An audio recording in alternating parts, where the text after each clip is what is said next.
not physical building, but the development that occurred on Spear Street this summer and this fall near one of the research buildings. There seemed to be like a gravel driveway in from Spear. And I was just curious what was going on up there. Was it part of stormwater mitigation or? Hi, Sarah. This is Paul. Yeah. It was a stormwater site being built between the golf course and the city. Uh-huh. So it's a water quality improvement, just as many have been done around the city. So this was another chipping away at improving our water quality in the city. Great. Okay, great. Yep. I thought Excuse me, probably. are you referring to the building that's going to go up next to the Aiken Center? No, I wasn't referring to a building, a box. I was referring to the development of a road or a pathway or whatever I saw. Sort of a little bit south of the Miller Farm, but on the other side of the street. Yep. Stormwater pond being built. Yeah. Yeah, I think it's technically a gravel wetland, I think. Okay. Okay, We great. worked with that contractor this summer also. So. Yeah. Thank you for answering that. My other is more of an observation and a comment. And I don't know whether the Planning Commission's ever seen this topic in this light, but I have observed that at the north end of what was the Eau Claire farm on Heinsberg Road, the new owner of that segment of the Eau Claire property seems to be, I think the word is that he's building a house up on top of the ledge. It's pretty unsightly and it's pretty violent to the poor ledge. And my thought was, gee, we have these zoning rules around avoiding steep slopes. That's probably one of the steepest slopes in the city.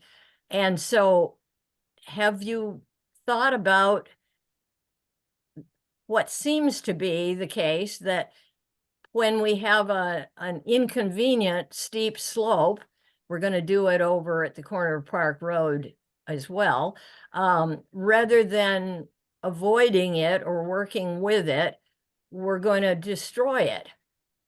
Or that's so the way it seems to me, just driving by and looking at that mess up there. Yeah, it's a good question, Sarah. I mean, I know it's in the rules, but I don't know how it applies to what's happening there. Yeah, yeah. Maybe Paul does. So there is a house being constructed on that property. The applicant and their engineers worked for a long time with city staff to design the driveway to, with one very tiny exception, avoid all steep slopes. So it goes fairly sinuously, while also making use as best as possible of existing infrastructure. They did look at coming from the north, but that would have had a more significant impact. And so the rules were in effect and were used were applied pretty rigorously. And they had to, because of the length of the driveway, it fell under being jurisdictional stormwater. So there was a lot of making management of stormwater, making sure there's going to be no erosion. So the rules were applied to the property. I'll just say one more thing. I understand that you don't get into a back and forth during public comment, and I'm not asking for that. But I think, what Paul just said seems to apply to the road, but the house site itself, I mean, there are piles of rocks up there where they blasted. That's the end of what I'll say. Thanks, Sarah. Anything else under open to the public for items not related to the agenda?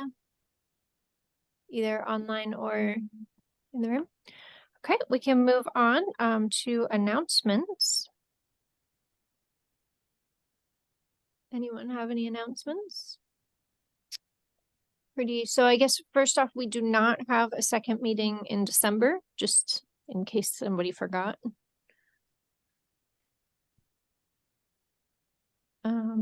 Anything else? Any staff report?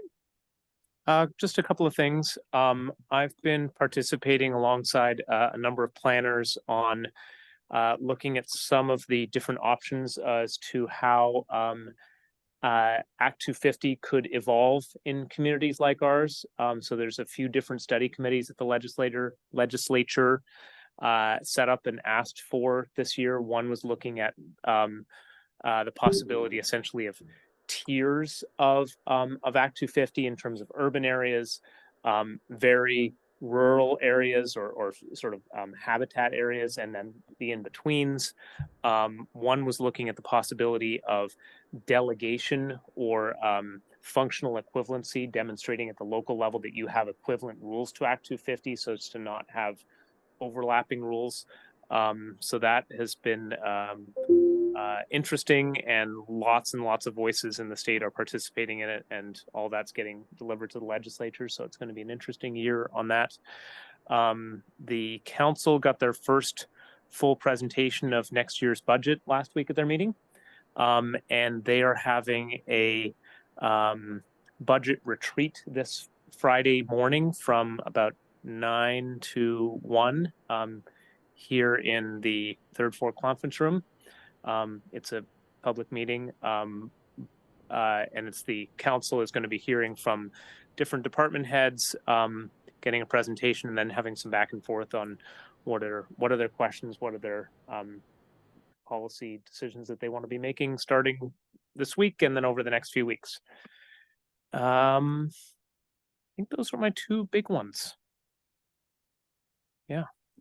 Other than we appreciate your attention that's taking place last week, tonight, and going forward with Act 47.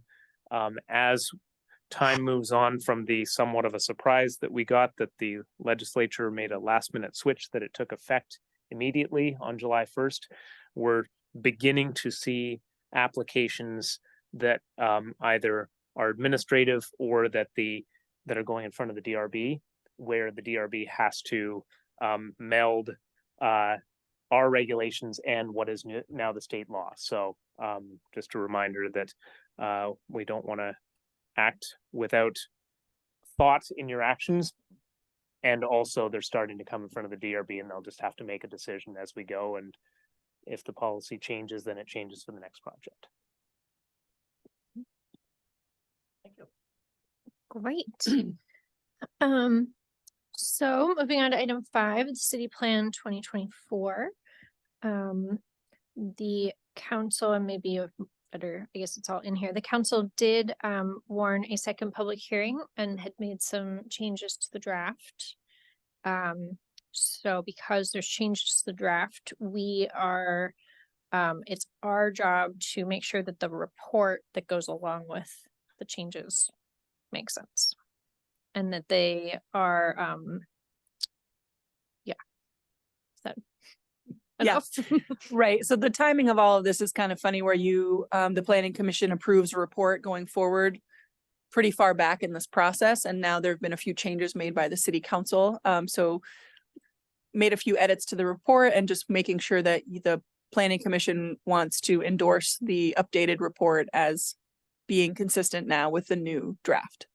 There was very little changed in the draft, and the things that were changed were relatively minor. So we would recommend that the planning commission advance that draft. I did note that it does need to be advanced for the next public, before the city council can adopt the plan.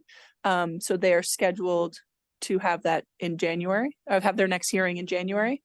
And for that reason, this is your chance for at a regular meeting. You could always have a special meeting if you needed to, but we would recommend that, in barring issues that anyone has with the report, that the commission decides to move it forward.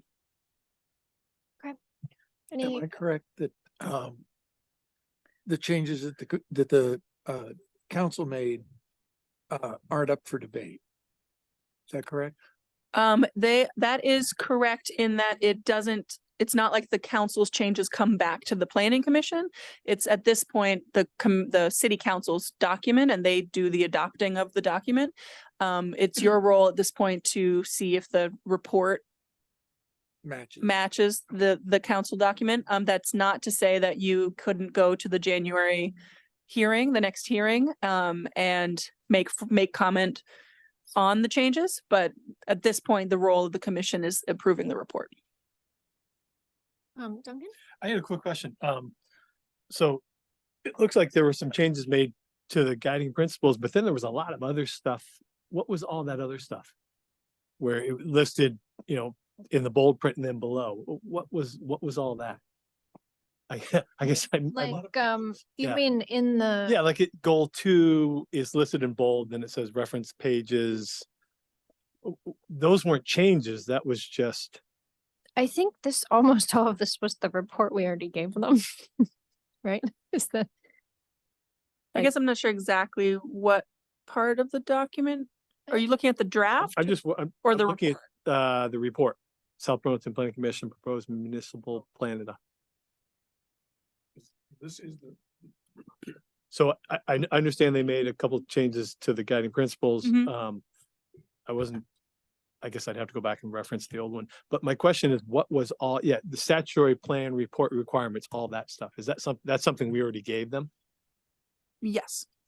Okay, so that was just, So there's requirements for what has to be in the report that come from state statute, and this is writing each one of those requirements and then how it's met. So sort of, but you know, they require you to talk about a certain topic, and Okay. here's the pages that the city plan talks about those topics. but there weren't changes in each of those sections. There were changes to, I don't think so. I was Paul just- did the update to the I report, guess but it wasn't clear on where were the changes called out. That's what I guess I'm trying to delineate here. They're not. So the changes themselves are not specifically called out in what's in our packet. So what's in our packet No. is,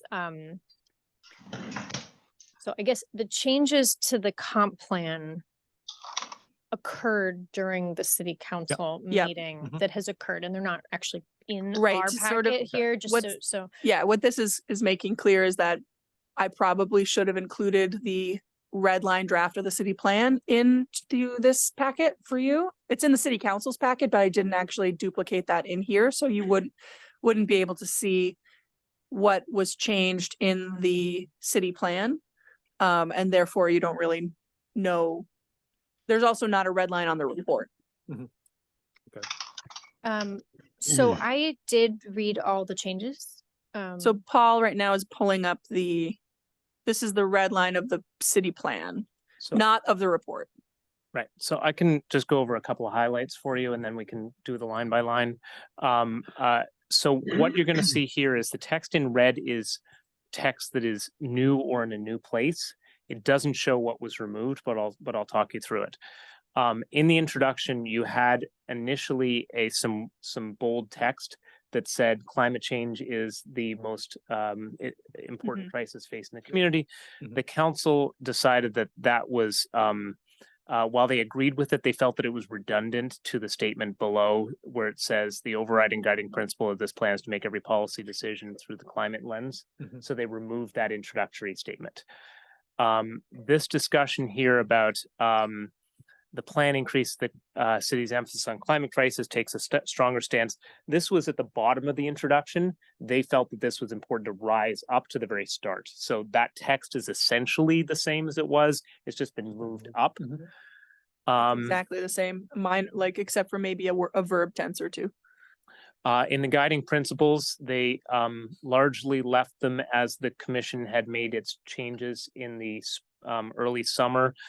They did want to make sure that the word equitable, community belonging were in there, education for all people, and then under thoughtful and sustainable built environment, they understood why you had moved from the prior language, but they felt that it needed to speak about the human experience as well, so they added the word people oriented.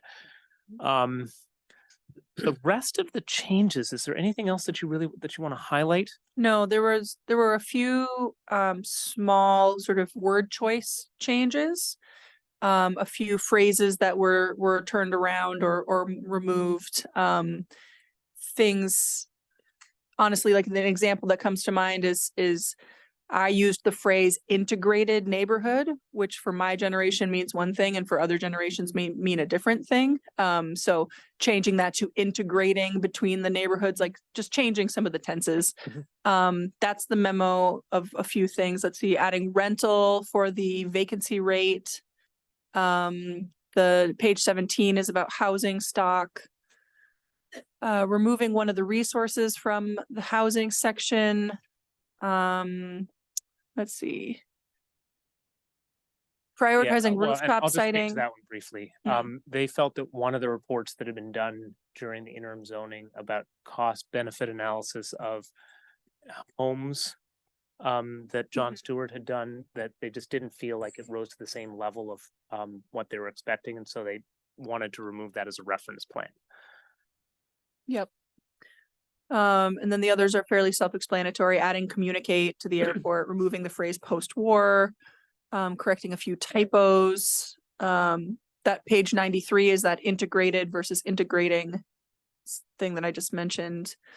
Adding Hubbard Park into the same phrasing as Wheeler Park for intended conservation. And the data sources, the page 100 is some of the renewable energy data is different in this plan than it is in the climate action plan, and just adding a note about why. On the maps, we just did a couple of corrections to make sure that the official map and the comprehensive plan were matching each other in terms of language, and also there was one proposed park and open space along the Winooski River that's in our official map and was in former comprehensive plans that was just left off. A couple of adding recently built rec paths, and then they chose to remove the planned roadway between South Village and South Point. So that is a policy change. It currently is a planned roadway. They changed it to be only a planned recreation path. So that, so I think the expectation coming out of that would be that the planning commission in the not too distant future would also update the official map to reflect that, because the official map is the policy document. They made a couple of tweaks to actions at their most recent meeting. One was, it said something like, update the tree ordinance, and so they changed the language to be a little bit more of a full representation of the discussion that you recently had of update the land development regulations to address tree coverage in the city or something like that. And what was the other ordinance one? Do you recall? No. There was one other small one where they just did a little bit of rephrasing of the action. I can pull it up, but Or Helen could tell us. Oh, that's okay.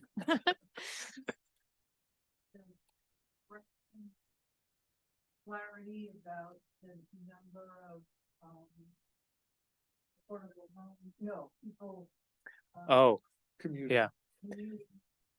Yeah, I didn't speak to that one. That was an interesting one. So Councillor Chalnick noted that there's a section that speaks about the number of people coming and going from the community in the housing chapter. And it's the text says that about 18,000 people come into the city for work every day.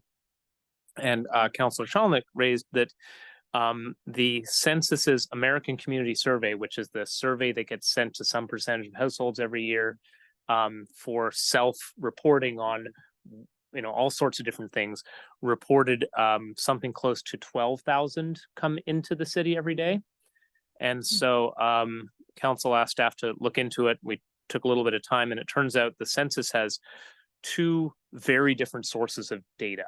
One is the self-reporting of on the week of blank, blank, blank, where did you work, how did you get there, et cetera, et cetera. The other is from the complete other end of the data source of things like the Bureau of Labor Statistics and Unemployment Office, et cetera, where they generate it from what's being reported from employers and from unemployment claims and all sorts of that. And so both of them are correct, but they're very different numbers. And so the council looked at the Thankfully, the North Carolina Department of Commerce had really good guidance on when to use one versus the other. The council sort of made the language a little more general and then made a reference to the 18,000 in its context in the transportation chapter. Council made a few tweaks to the Oh, action, sorry, go ahead. those stats also include the number of people who leave to work Yes. somewhere else. Those ones, for whatever reason, were not as, the discrepancies weren't as big, Hmm. but yes, it's the It's like the 23. bigger picture of it was those who come in, those who leave, and those who live and work. Yeah. Council made a few tweaks in the actions related to renewable energy to emphasize the interest in rooftop solar. And what was the other one? It was right near the tree ordinance. All right, folks.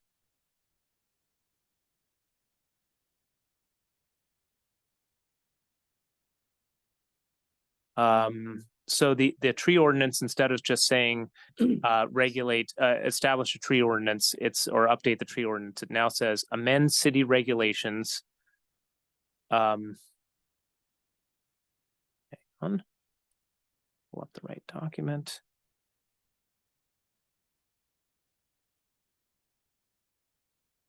Amend city regulations to address tree protection in connection with new development activity. And under noise pollution, that was the other one. It said consider noise pollution reduction, and then added including possible updates to the public nuisance ordinance. So I think those were the bulk of the changes. And you just need a vote from us to push it along. Yeah, What- mostly just it's the evaluation of if we've addressed the state statutes is like our goal for tonight. Are we going to go through the report, the amended report? I don't think so. I'm not sure that would Uh, help me. No, I I want to, don't think. I want to just turn to these guys and say, did you get everything covered? So the changes that we made to the report, and I should have done it as a red line, so I apologize. The changes that we made to the report were at the very beginning saying, it's an amended report.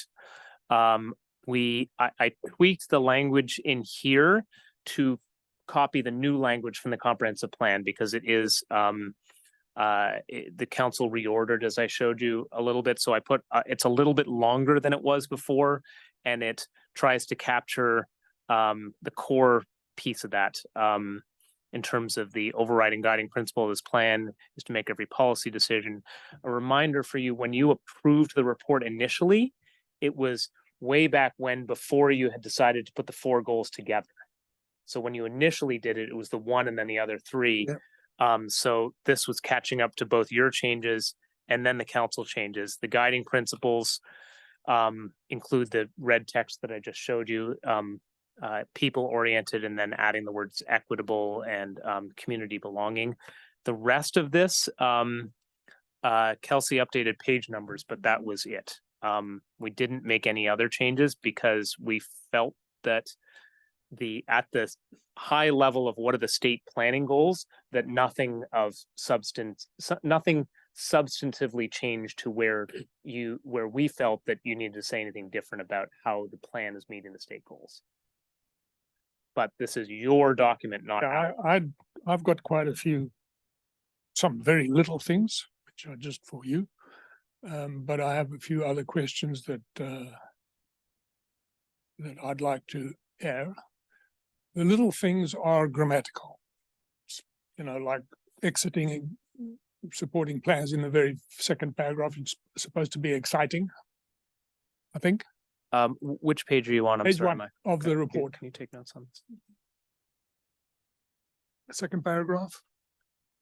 It's right under your first paragraph, under Under introduction. introduction and guiding principles.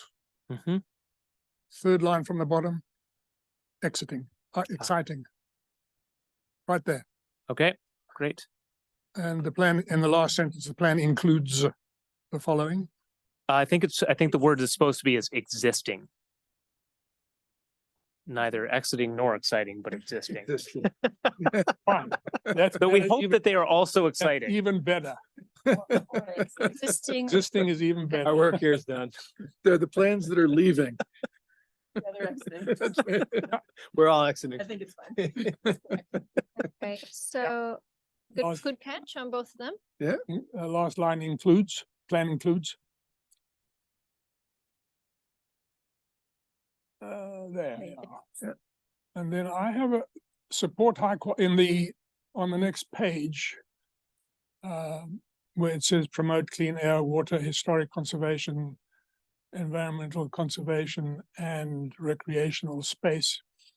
I was asleep at the wheel, otherwise I would have picked this up before. I don't think that fits there. It doesn't. Recreational space and historic preservation don't really fit with climate resilient.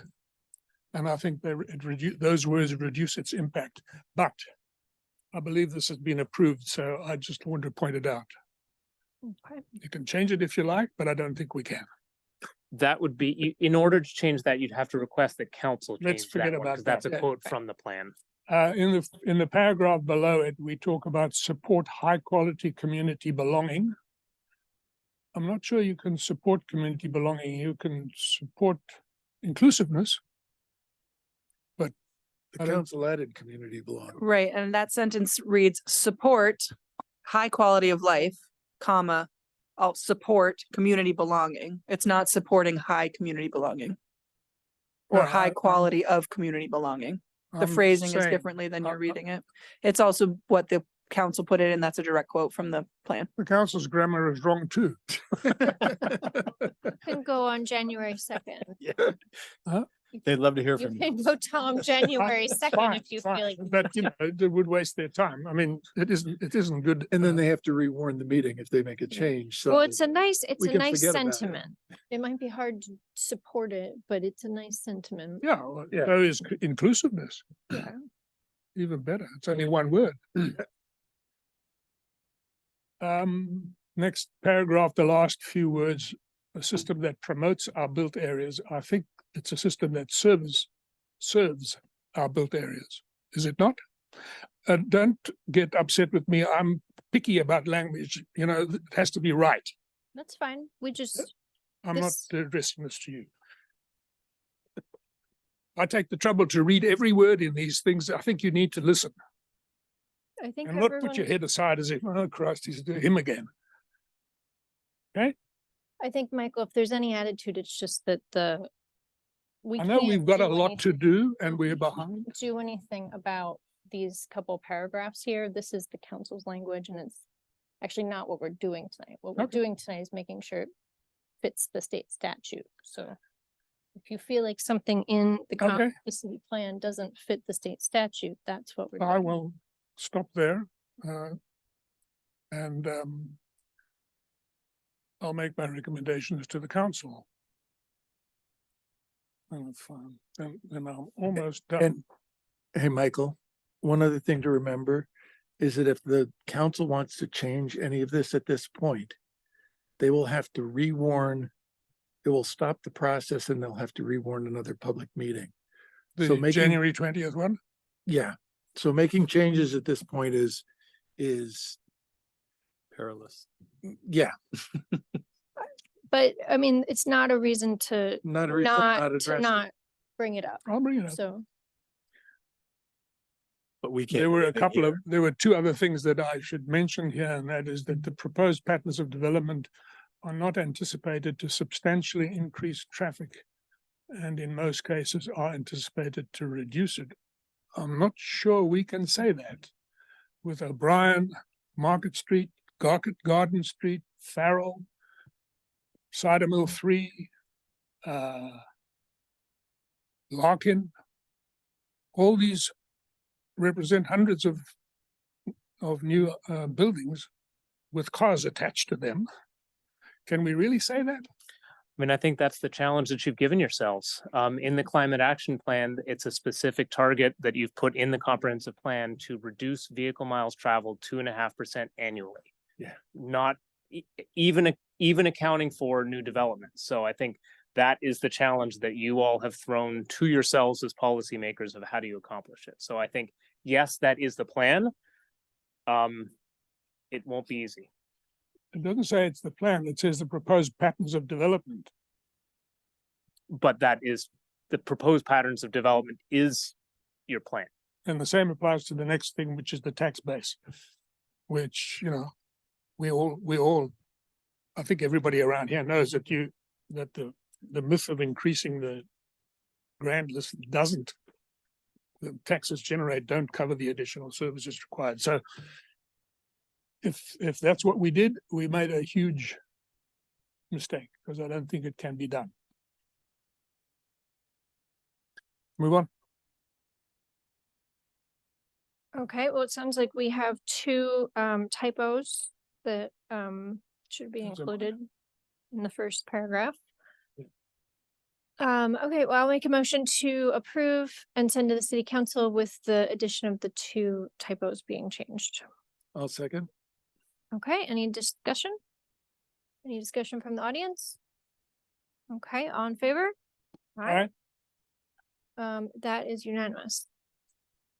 Very good. sorry, can I? That was to approve this report. Yes, just the report. The answer is no. Sorry. I thought it was- Oh, not unanimous. Michael has voted against the report. But it still passes and can go to the council. Okay, so item 6, discussion of LDR updates required by S100, Act 47, Home Act of 2023. This is a continuation of our discussion at our last meeting. We have a memo in our packet to help walk us through the discussion. Yep, let me I'm just getting through materials to where I need to be. Just as a bit of background, I mean, the first few paragraphs are identical or close to identical as I included in your previous memo. And as Paul mentioned, these are changes that we are needing to make to come into compliance with state law. And as Paul mentioned, we have development review applications that are coming in that are having to be interpreted under both the state statute and under our current LDRs. And in places where they don't meet or they don't match, then the DRB and our administrative staff are having to make some decisions of interpretation about how those can work together. We as staff talked through a lot of different ways to address the big picture here. As I mentioned at our previous meeting, we wanted to talk about the things that don't rely on water and sewer service areas at the previous meeting, and I appreciate getting through those sort of small bits and pieces and being able to move that forward. But now we're kind of into the meat of it. And so, as mentioned last time, and I think is important, we worked through a bit of mapping to really illustrate where we think the water and sewer service area in South Burlington is. Do you want to share that? All right. I'm going to share my screen and do a little bit of map presentation just to sort of give you the context. Unfortunately, I learned this week that the mapping software got rid of my favorite tool, which is to easily and sleekly show different slides, but do what we can. So this is our city of South Burlington, boundaries, roads, and streams. I didn't show parcels at this point because it just is too much information. So I'm going to sort of show this as a sequence of layers to kind of be additive, but feel free at any point we can turn on and turn off things. Where we wanted to start was what is the policy of the city generally, and so I am first going to bring up our future land use map. Nope, that is not it, and this is covered. Come on. Where are we in the memo? Exactly. This is not in our memo. It's under the big picture, I think, actually. Yeah. Yeah, we're starting with the feedback that I got from you all last time is some of these questions about how we comply with S100, you really wanted to know where these things would apply, because there are good chunks of the law that only apply in areas that are served by water and sewer. So we went back and went to the root of it, to the mapping, to really think through where that would be, so that when we're talking about the concepts and the further sort of zoning questions that we have for all of you and that we need some direction on, you have a better sort of mental map of where these things would apply and where they wouldn't apply. And then ultimately, the choice of if the city adopts a sewer service area, that's a council ordinance. Yeah. They are the utility board, but these land use and sewer service areas are pretty closely aligned in a lot of ways and should be. So we're just giving context about what areas of the city are served first.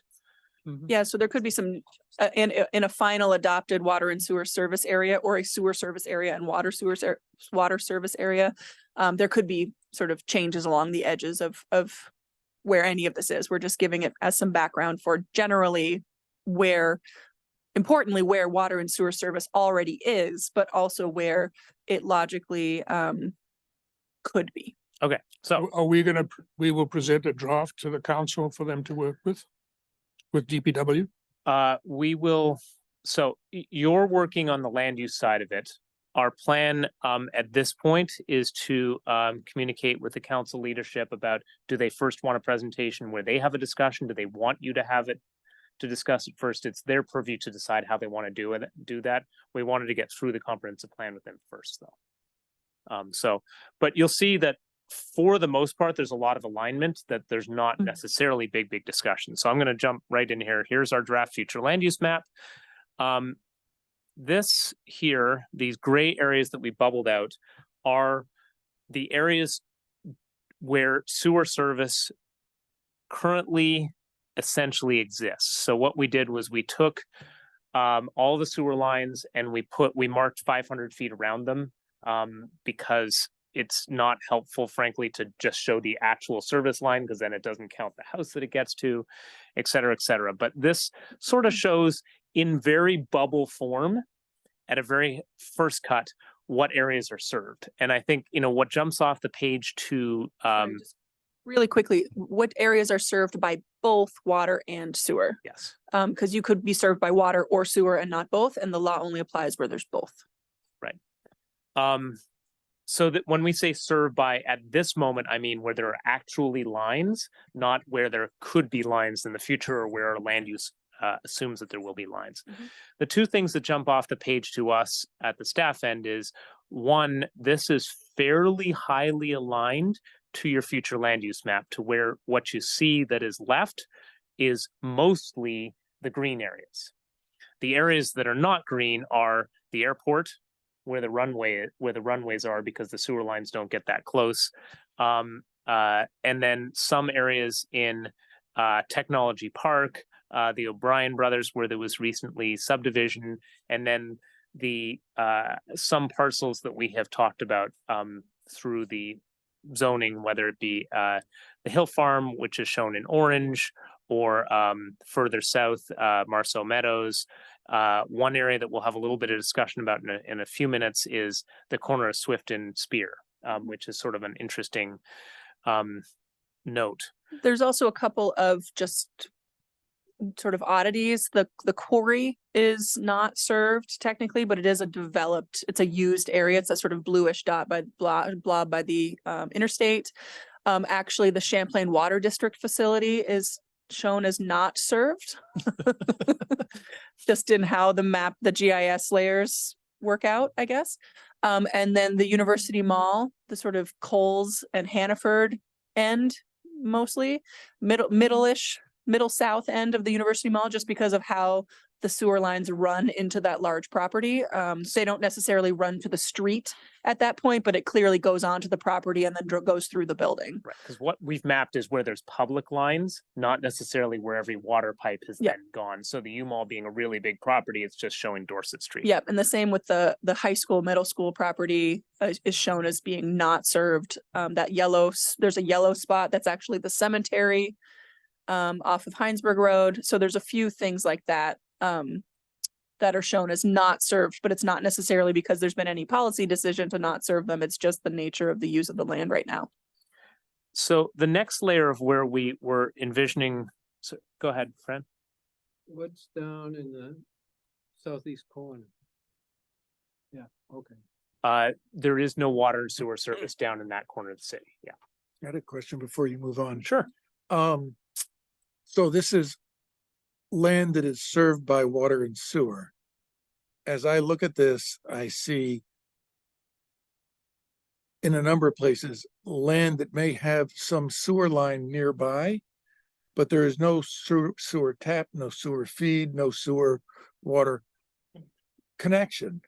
Technically, they are not served right now Are you speaking about areas that you see in gray or areas outside of the gray? in gray. And so my question is, this, as it's drawn, shows a lot of land that is currently, quote, undeveloped as being served by water and sewer. And I'm wondering how that gets parsed and how we decide what we want to say is served and what is, Yeah, how we so define that. I was getting to that with this map, that 500 feet is one way of defining it. Well, we're not this was really to sort of show a very big picture. We're imagining this is pretty iterative. Yeah. It's mostly to show that a lot of the city is within 500 feet of a sewer line. Mhm. This version of the map, which we just sort of debated whether this would be helpful or not, this is showing 200 feet to sort of narrow that up. This sort of implies that a bunch of the areas along Shelburne Road are not served when in fact they're just large properties. So, Mhm. Right. you know, GE / formerly IDX, that whole thing is served. That's just the public line comes into one corner of it. So Yeah, but like Lori, I hear what you're saying from like, there's a sewer line shown north of Van Siclen that connects from two neighborhoods where the land in between is not, there's no actual connections. Yeah, Paul's pointing to it right now. So there is a sewer line there, but there's no connection and there's no intention to be things built there that have a connection. I guess our intention of having this 500-foot buffer map is not necessarily not to propose this as the water and sewer service area for purposes of land use. It's to show what currently exists. And then you and importantly, city council can make decisions to take things out because of things like that you're saying, like where it is inconsistent to have the land use tap into the sewer lines. The other thing that's not shown on here is there are some higher pressure transmission lines. So like there's one along Swift Street that is not shown because you actually technically physically cannot tap into it because you can't like put your house on it because it's too high pressure. Yeah. So there are some lines that are also not, so it goes both ways a little bit on this map. There are some lines that are shown that we're not necessarily advocating dictate any of the land use. And then there's some lines that exist but are not shown because they're technologically not able to be tapped into. So this 500-foot offset from the lines is not necessarily what will be used to define what complies with Act 100. Not to define the service area. Yes. The this- service area can be defined by city council more or less however they choose. Okay. If they decide there's a sewer line that exists running along a road or running down the middle of a road and one side should be developed and the other side shouldn't, they can make that kind of decision. yes, and our recommendation to both you and the city council will be to make sure that our policies are aligned. So we shouldn't have an area that is unserved by water and sewer for the future and also zoned for 20 units an acre. Yes. That's a mismatch of local policy. Yeah. So this is really just kind of a first brush on is our local policy sort of how well aligned are we to begin with? Okay. So let me take the next step because I think it'll start to clear some of this up. Okay. What this sort of the first step that we did was what does it look like with 200 and 500 feet? The next step that we took was what are the areas where the city has established fairly clear policy about where development should not take place, because that's sort of probably an easier starting point in a lot of ways. So I'm going to put on that's the NRP, and I could move this to be under so that the one that Kelsey just, oops, that's the boundary.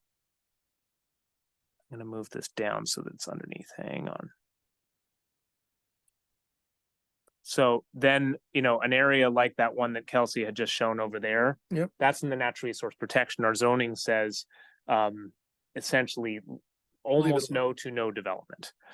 The next layer that we think that there's pretty clear policy guidance on are the habitat blocks and the habitat connectors.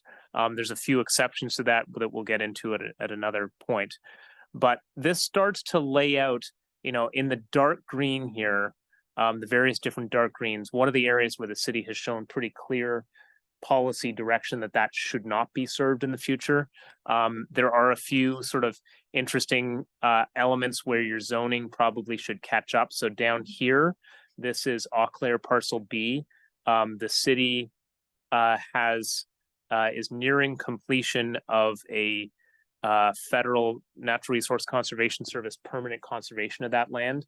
Once that takes place, it might make sense to update the zoning to put that in a resource protection district. Yeah. For now, it is technically shown as in the future land use map as a conservation area, but in your zoning as a neighborhood. So that's one of the mismatches.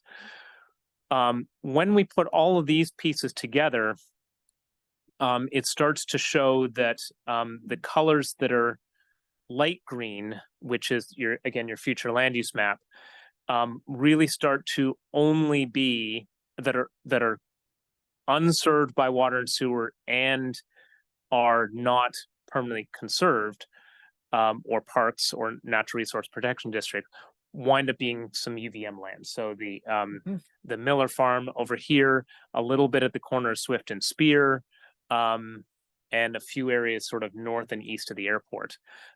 You wind up with a few areas in Technology Park and Meadowland Business Park. The couple of areas that you've talked about numerous times over the last few years of the remaining couple of large parcels, the Hill Farm here, and the Marceau Meadows property down here that are currently zoned for some level of neighborhood. And then I think, you know, the last remaining area that I think is a little bit of a policy question mark becomes this area at the corner of Swift and Spear, where your zoning and your future land use map sort of show a mix of planned conservation and housing. There isn't a combination of water and sewer right there, but it isn't far away. So I think this one will be a discussion for you and the council to have. This is where the Wheelock Barn is right here. This is where the church is here. This is the UVM parcel. This is the under construction Spear Meadows neighborhood that gets pretty close to there. And the parcel behind the church, Here, yeah, whose is that? it's another UVM. That's parcel. UVM, Yeah, that's I what I think thought. that's called Edland. Okay, yeah. Midland is on the other side. Then I've forgotten the name of this one. It is another UVM parcel back there. I thought there were Um, two Edlands either side of the road. Ah, Maybe, Both right. everybody's right then, Sarah. Thank you. if that's true, I think so. Well, I'm sure Sarah's the most right. Oh, So Oh, sorry. So I think, you know, we went through this exercise to understand what is the scope of the work to be done. And our read of this, but this is, you know, for you and the council to talk about, is that we're not, there's a handful of edge cases for you to make sure the policy is aligned in. But for the most part, if your zoning and your future land use map, say in this pink area of Technology Park, have that the policy is that as long as you're avoiding wetlands and floodplains and things like that, that is an area that is allowed to have development, then that is a fairly natural place to allow the sewer expansion to be. And once you take out the areas that are shown in the dark green, there's only a handful of sort of question marks of where's the policy need to go in terms of aligning sewer and land use. Is there anything else you want to say before we sort of open this up? No, I don't think so. I think the places that, I think Paul really covered this, but the things that you still see the future land use map colors underneath are places where a policy decision has been put forward in the city plan to allow whatever color that is. So if it's yellow or orange or red or purple or blue and anything but green, really, the policy has been that the future land use of that area is some level of development. That it is not 100% conservation. Not to say there can't be any conservation, but that the area is not intended to be 100% conservation. So those are those questions of, there isn't currently sewer and water.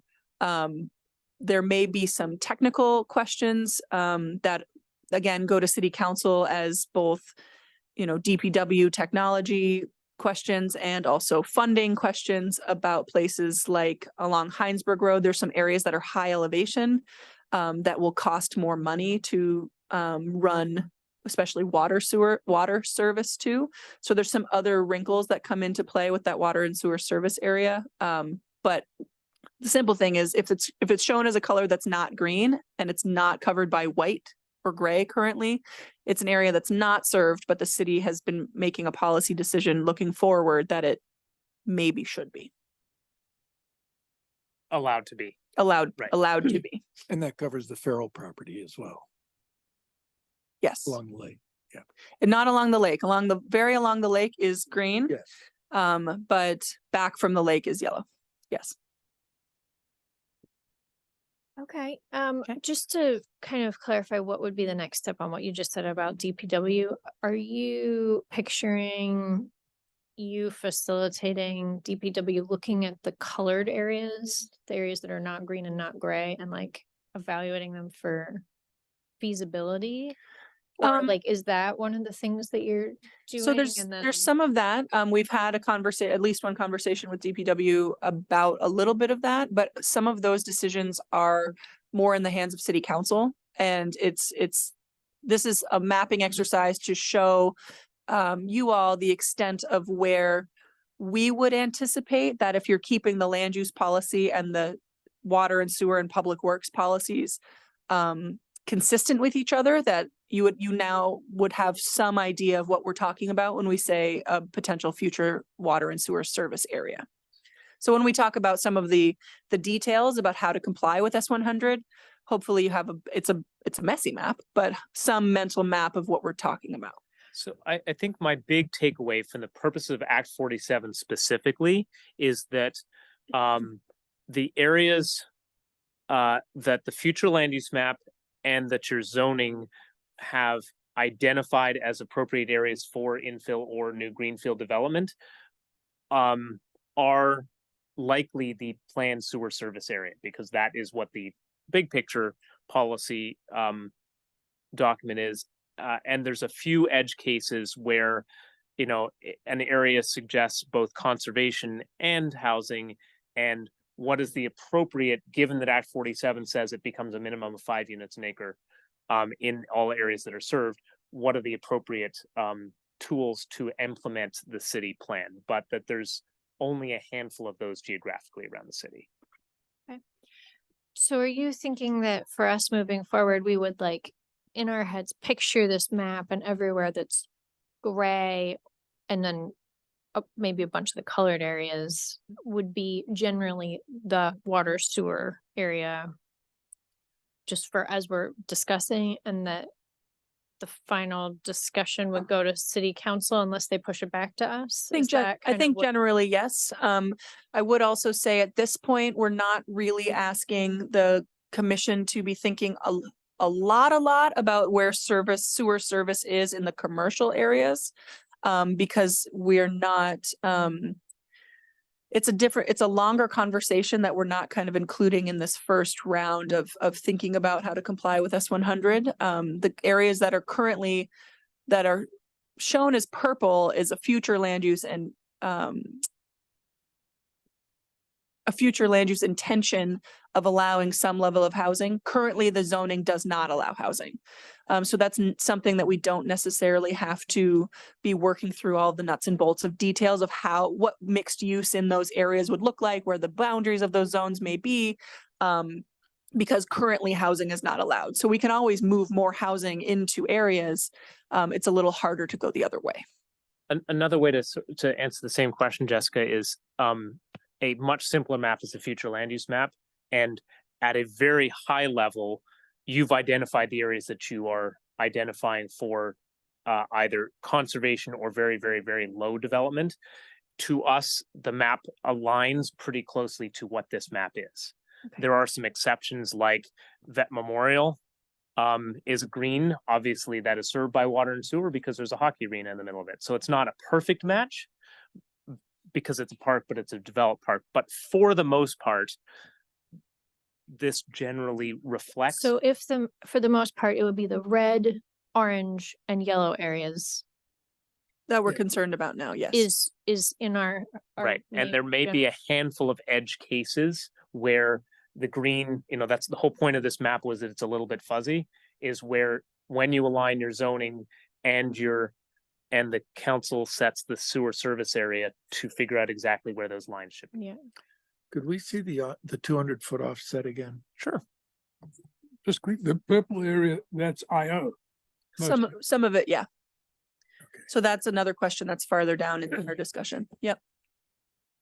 Is there an area that you wanted me to zoom in on, Lori? No, I just wanted to see how that compares to the Yeah, so, compares to future land use. map. when we look at it, it shows the neighborhoods, and sometimes some odd gaps in between the neighborhoods. So, here, there is one 3-acre parcel that sits sort of right in between in the middle of the orchards that has a house to it. So this is an unserved area at the 200 feet because somebody's got a house on 3 acres in that part, in the middle of the neighborhood there. Yeah. But we wouldn't probably consider that to be an unserved area from a policy perspective in the future. It just is a Yeah, odd. 'cause, I mean, you even look at Farrell Street and there are big gaps in the red to where places that are technically not 200 feet, within 200 feet from the sewer line. But it's, as Paul mentioned before, this is not showing sort of on development, private lines that run to different buildings and things like that. Duncan?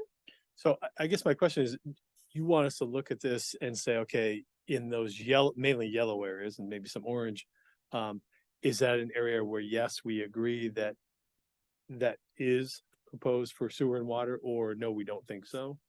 I think it's more, I'm going to go out on a little bit of a limb and say, for the most part, the areas that are yellow and orange, I think that the decision has been made in history. Mhm. For the most part, those are areas that under Act 47 will be subject to the minimums because they are largely served, Okay. and or it is your intent that they be served in the area in the future. So when we talk about that oddity of a 3-acre parcel in the middle of the orchards neighborhood, it would be that's just a quirk that there's a remaining parcel there. Mhm. It's zoned like everything else around it. Our assumption from a policy perspective is that if somebody chooses to put some more homes in there, that it would be served by water and sewer. So I guess that when our takeaway from this is that there's less of a there's not that much to discuss about what areas need to be served and not served. It's the areas zoned to and planned to allow for it largely have it. Can you get these 2 maps to us so we can look at them offline and have some time to sort of I Take will it. find a way to make that happen. My favorite tool that made it easy to do that is gone, but we will, I think worst case scenario, I can Like you don't give have you, enough to do already. I can give you this and the ability to turn on and off each of these. That would things. be great. Yeah. Well, I guess speaking of not enough to do already, I think it's great to give them to us, but we are not necessarily making those decisions Right. until we hear back from the council. So Right. I think go for it, understand the map, think about it, but I think we're kind of almost at the end of what we do before we hear back from the council on this particular piece. I mean, we understand do that have a it- rough idea of what's not, like Yeah. Yeah. NRP, habitat blocks, connectors, that sort of thing. Fran? Oh, I just have a question. So some of what's green is, or everything that's a dark green is NRP? The NRP, the dark green was a Or few have- different things. It was the NRP, it was habitat blocks and connectors. That's a different overlay. Okay, so if there's private property in there that they want to develop, Mhm. and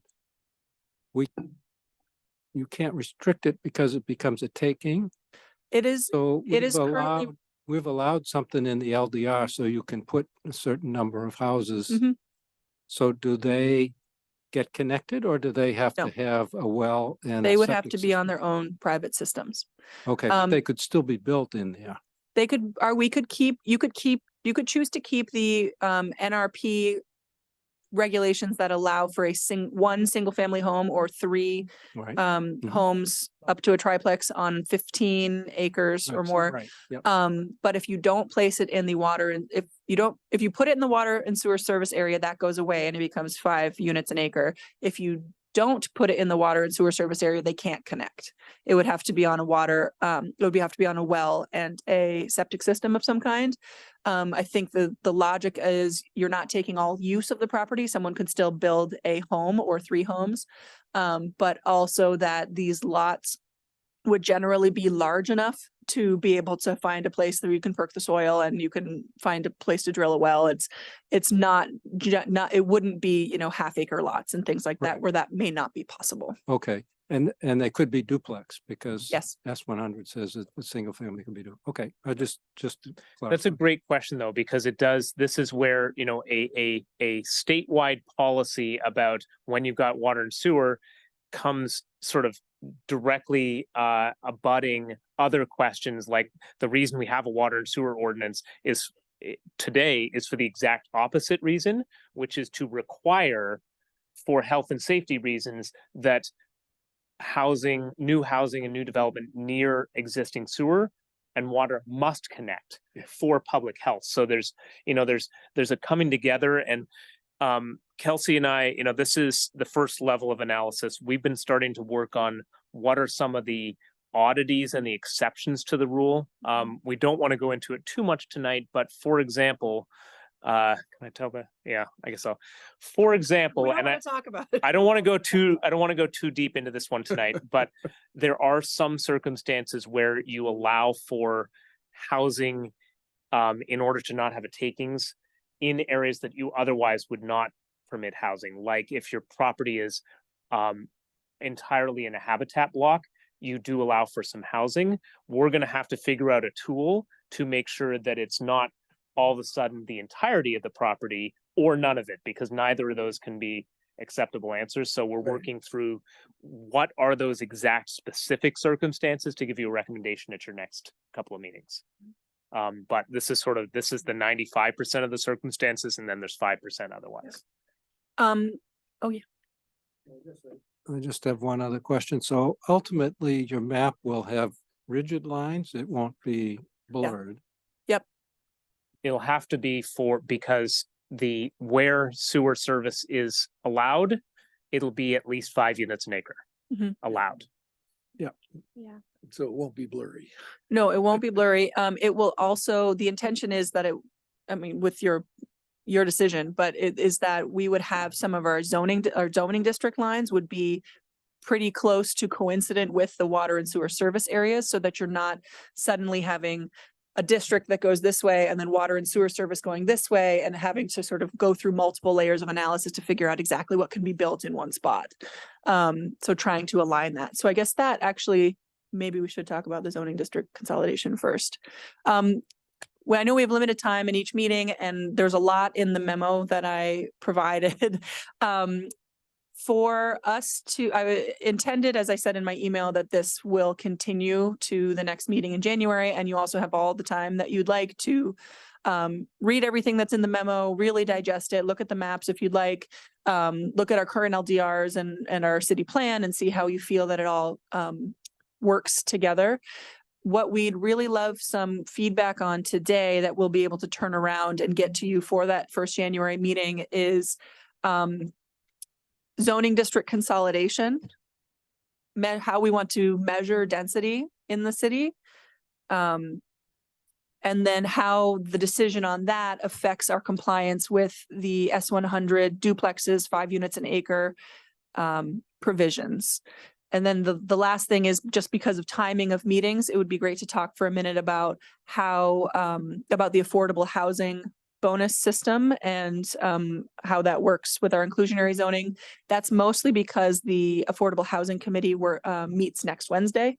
So if you have, if you'd like to task them with thinking about any of those questions, then today would be your opportunity to ask them to work on it their next meeting. So just to start, we're looking now, what are we looking at? We're looking at the current zoning districts.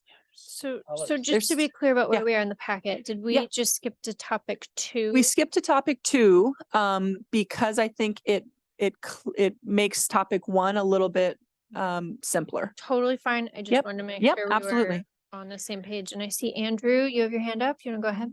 Thanks, Jessica. Yeah, before we skip topic, thanks. Just if I can maybe paraphrase. So we're going to have a water sewer service map that basically excludes NRP, habitat block, and presumably the wetland, river, stream buffers.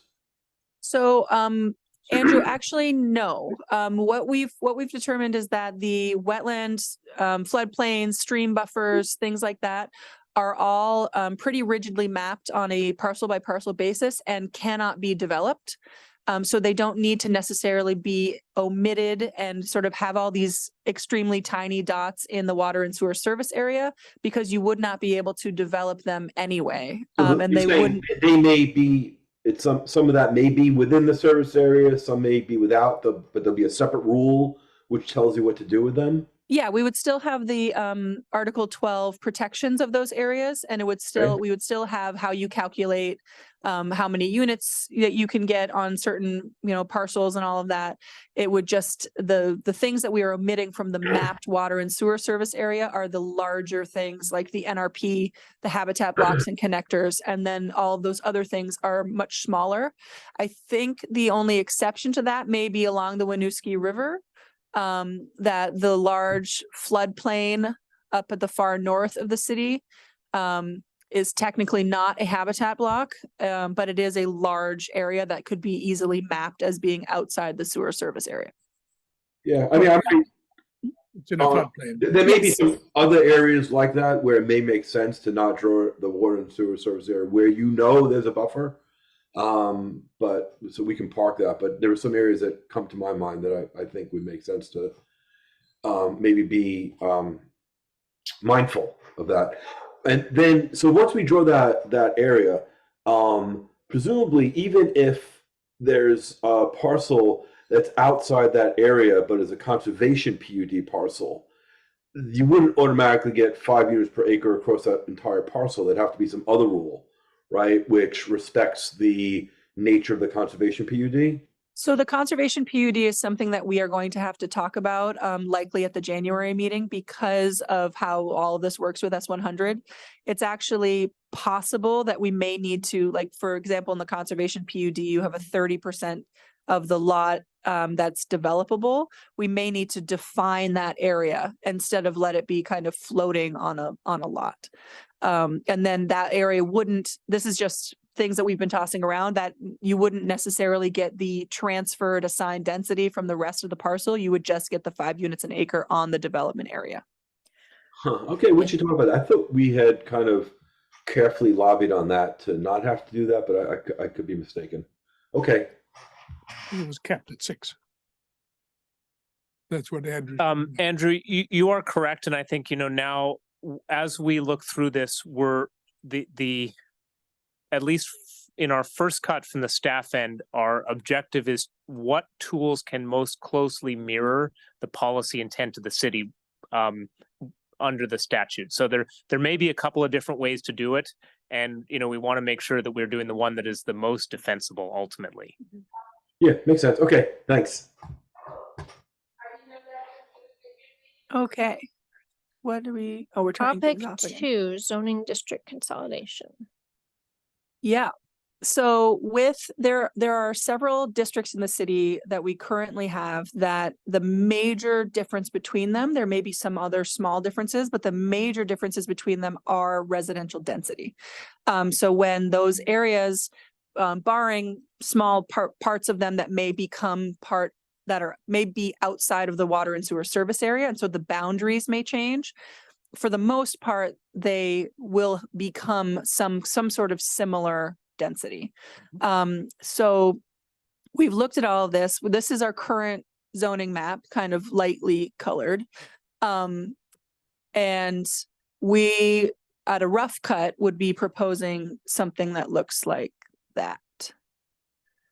So there's still a lot of blocks, but there's not nearly as many colors.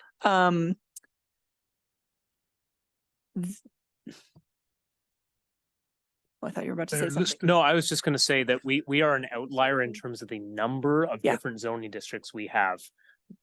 We are many, many more than most communities of our size, smaller or bigger, in the state and outside the state, so. Yeah. I've gotta say, yeah, so I look at them across the state for work and it's usually like 3 districts. Yeah, yeah.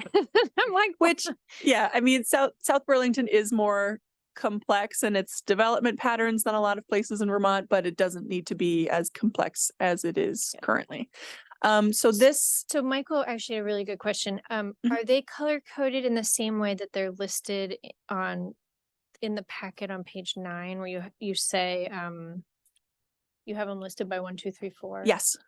Yep, Yeah. so one, Questions, which we'll come to, I guess. yep, so 1 is yellow, 2 is orange, 3 is red, and 4 is kind of raspberry magenta over there, Pink. Queen City Park. It is not addressing specifically commercial areas. So like the different areas that are gray and light pink over by the airport are not sort of talking about those areas. I actually made all of the form-based code transects the same color blue just for visibility purpose. The black is our municipal. So it's the schools, it's the water treatment or the wastewater treatment plant. Is that all that's black? DPW's facility, I think, may be black. And then there's a sort of forest green color that is the institutional districts, the IA North and South. So it's things like the Miller Farm, the Hort Farm, Eastwoods, other UVM properties, etc. There's a medium green, that's our parks layer, and then the light limey green is the NRP. So very broadly, I'm just gonna sort of toggle here, this and this start to look a lot closer.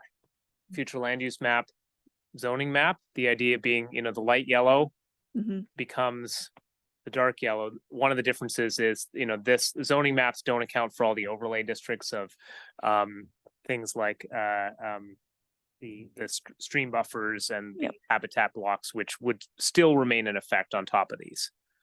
Right. It's like we're doing something right. Look at that. We're down to 405. I took 14 residential or mixed use areas and made them 4. And that's not touching the other sort of primarily commercial areas. So I just wanted, what did you do? I put the habitat blocks on top because those would still continue to be Oh, yeah. overriding. Yep, the habitat block overlay would still be on top of the current zoning districts. Or the proposed sort of conceptual zoning districts. But what it's really doing is consolidating things like R1 Lakeview, Lakeshore, R2, R4, all the SEQ zones that are not NRP would be 1. 2 is sort of that middle area that we looked in the future land use map. That's orange in future land use. So that's R7, R7NC, Allen Road, Swift Street. Actually made a change that doesn't look like it was reflected in this map later, that I would propose keeping the R12 with the orange. So there's a section off of Old Farm Road and there's a section on Quarry Hill Road that are shown as red in this proposed map, but would be that orange color. I guess I didn't save my changes after I did that. Can we look further up at Williston Road? Sure. Williston Road is kind of running from that clover leaf of the highway, sort of east southeast over to, yeah. Oops. Is that Yep, I was just zooming in to Williston Road right here. So that's Williston Road from Okay. kind of Dorset Street. Well, there you see the cloverleaf at the interstate through like where Kennedy Drive comes in and then east to the border. So between the form-based code section and the red section at the That is east so side. yeah, that is one that's one that's different from the future land use map. Their future land use map does have a strip of orange between Okay, the form-based code and the Changes you proposed at the end. So this map that I put together here is literally changing existing boundaries and I just changed the colors. I didn't change the boundaries of anything. I just changed the colors of what's existing. It doesn't reflect the city plans change to the future land use along Williston Road between that sort of medium blue and the red. So you could take that question on, but you don't have to as part of Act 47. That's sort of Yeah. an option if you wanted to. We were trying to sort of constrain, there's enough that Act 47 is changing on us that we weren't going to propose Mhm. too many things that are new policy but you're welcome to if you want to. Yeah, so I would love to hear your feedback about this map, about consolidating the districts generally. With the intention of thinking of it conceptually, like these would be, as we thought of them in the future land, in the city plan as more being kind of low scale residential, medium scale residential, high scale residential and mixed use, like we have in the future land use map. Paul, do you want to go ahead? So at some point, we will conform the LDRs to the new city plan Mhm. to Act 47 Mhm. and probably this too, right? I mean, this is a whole integration that we're going to have to do at some point. So this is a sort of a proposal of how we can it's a step in Act 47 compliance. It's not strictly necessary, but it does simplify how we do the compliance with Act 47. You could come into compliance with Act 47 without simplifying the zoning districts. But we would recommend that you take those steps at the same time. Why not do it now, right? Right. Yeah. So for example, you've got the Lake View district that is literally 4 parcels off Bartlett Bay Road that currently is an R3 district, 3 units an acre, but it's served by water and sewer. It is otherwise exactly the same as your R4 district. You could, under Act 47, say you have a Lake View that allows 5 units an acre and an R4 that allows 5 units an acre, and they would be exactly the same district with different names. So, this is an opportunity to be less complicated. Is good. So when do we plan to do this? Right now? Starting now? Yes, Now, Okay. finishing early January, winter. Well, not middle, early January. no, end of January. Right now. So in the February. next couple of months, we're going to do this. Yes. That's it for me. Duncan? Yeah, no, just a question of clarity. So the 4 districts you're proposing, Mhm. the one that's really affected by S100 or Act 47 is 1. 'Cause Yes. That's the one where all the changes are. The rest of them would have had five units an acre anyway, Yes. but it's really 1 that's the big change. Okay. That's the one that's a big change. The rest of them, we were looking at, and they are so similar to begin with. And then also with the city plan, talking about neighborhood scale residential available in many districts, something like distinguishing between R7 and R7 NC doesn't make a lot of sense.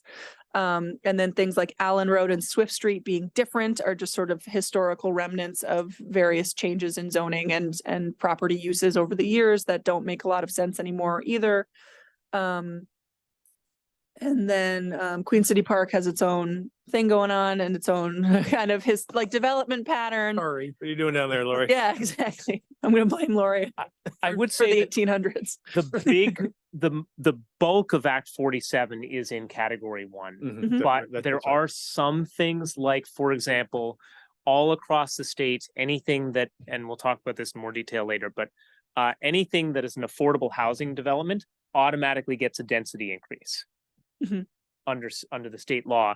Having it working that math through fewer zoning districts will be a lot easier than R7, R7NC, da da da da da. So consolidating them because the same standards and ratios apply on a bunch of different circumstances does make it simpler to administer Act 47. Also, it's just not the big thing.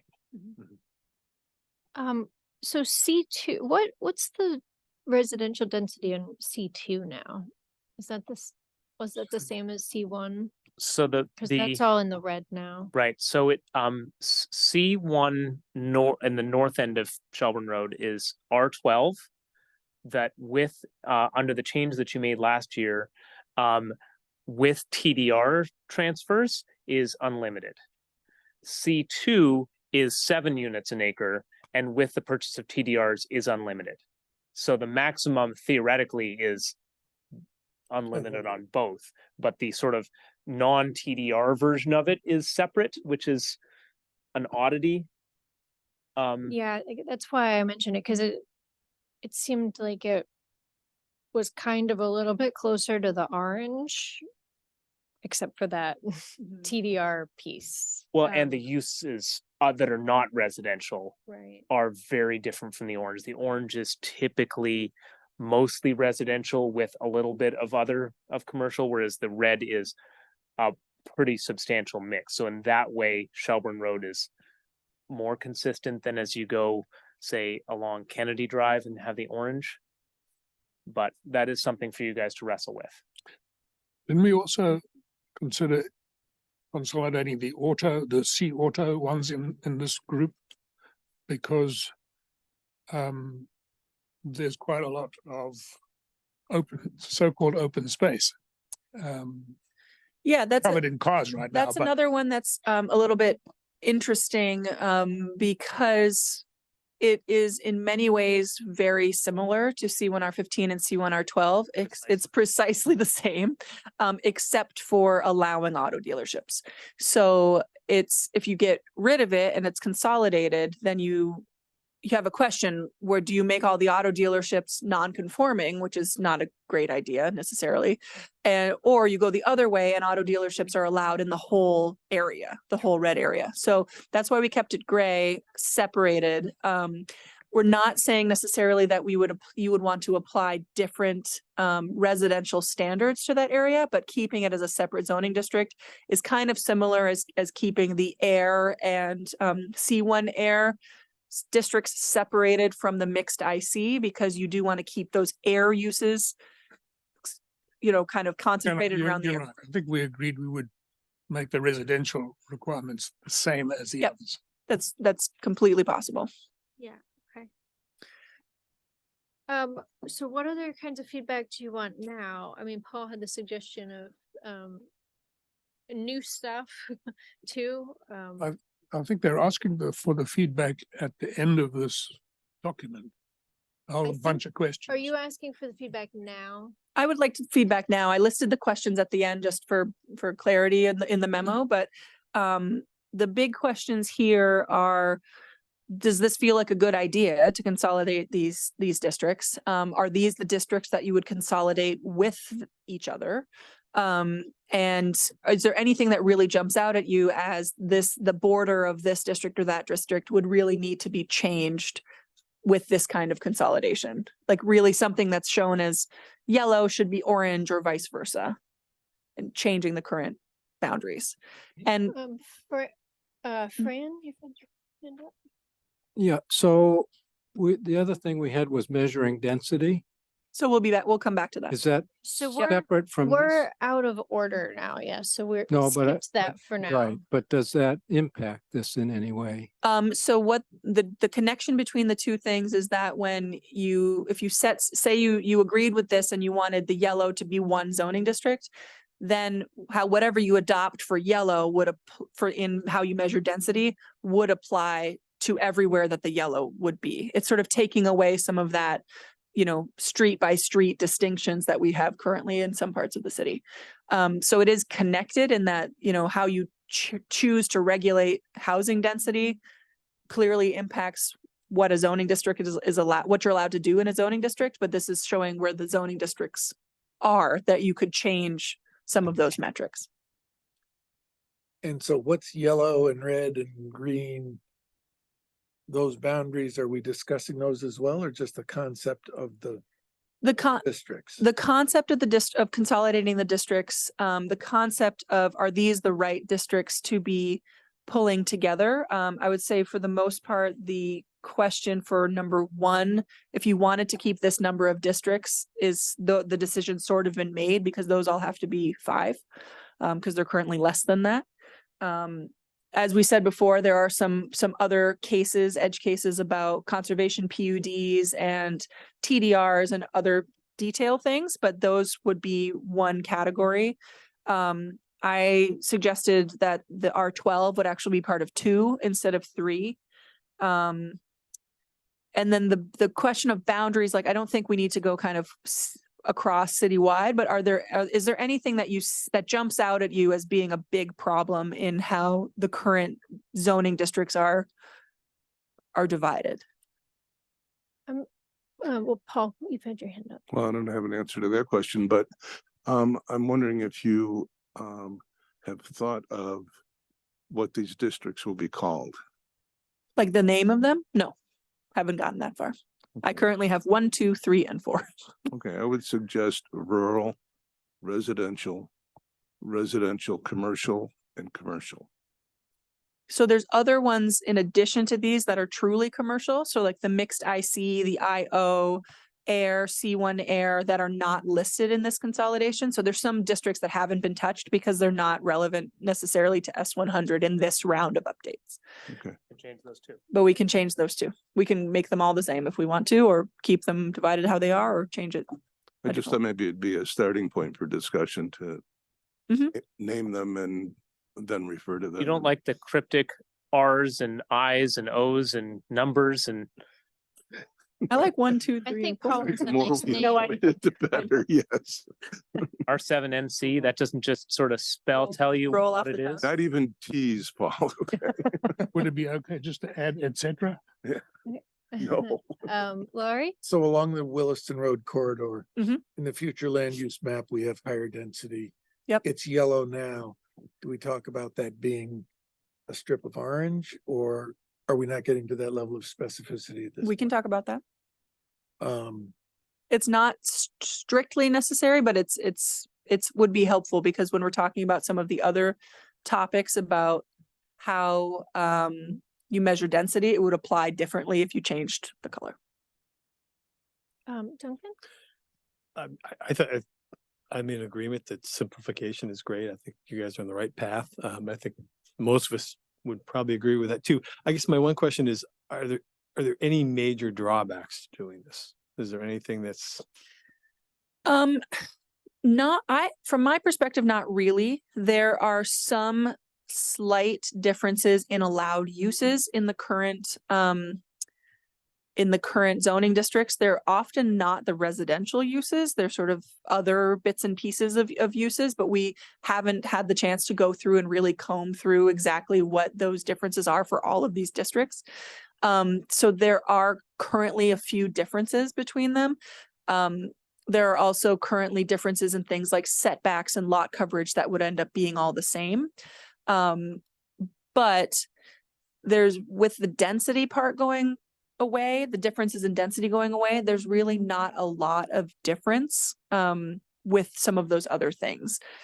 The other thing that's protective here is the other overlay districts. So we have the scenic view overlays and the habitat blocks and the the different transit and traffic overlays that may be changing a bit as well. But there's still some overlay districts that come into play that would have some differences in different parts of the districts. But generally speaking, I don't see a lot of functional difference between, you know, some existing districts and what we want them to look like in the future. So some of the minute, you know, you may be allowed to have a dog daycare in one, but not the other, is not worth sort of well, keeping all the Probably districts. the biggest differences, Jessica, you flagged the C2 versus the C1 R12. So there is a difference in the sort of automatic density.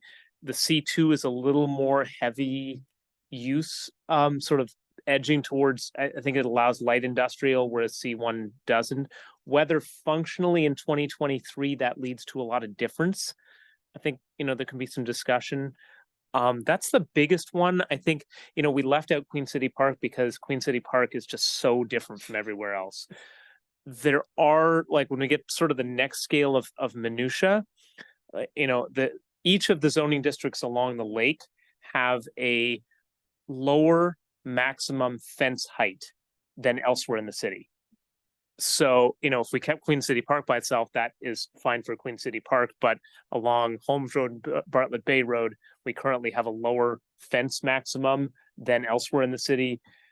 You know, that's like little consequences that if it were in the same zoning district, you'd either have to just have the same number everywhere, or say like a house within 300 feet of a water body that is, you know, of Lake Champlain has a lower thing. So we might have to adjust for some little things like that. I guess for me, like, I know Kelsey, you said it doesn't affect the residential part, but I think some of the other uses, the non-residential uses, I do think there's some big differences. Like I remember like the big discussion about like the crematorium and how, you know, there's only a few spots where you could have that kind of use. And like, I think we really don't want that in R12, like, you know, which it all of a sudden would be in your Where's District the- 3. I think it's in Showed on the C2 phones, that right? it's allowed now. I guess I'm just saying, like, I think some of those other non-residential uses, we want to just actually look at that chart and like think about it, because some of the Cs might want to somehow stay separate, or like, I think even though right now we're so focused on residential, I think we want to just make sure we're not like combining in these non-residential uses in spots we don't think we want them, like gas stations. I know is like a big deal.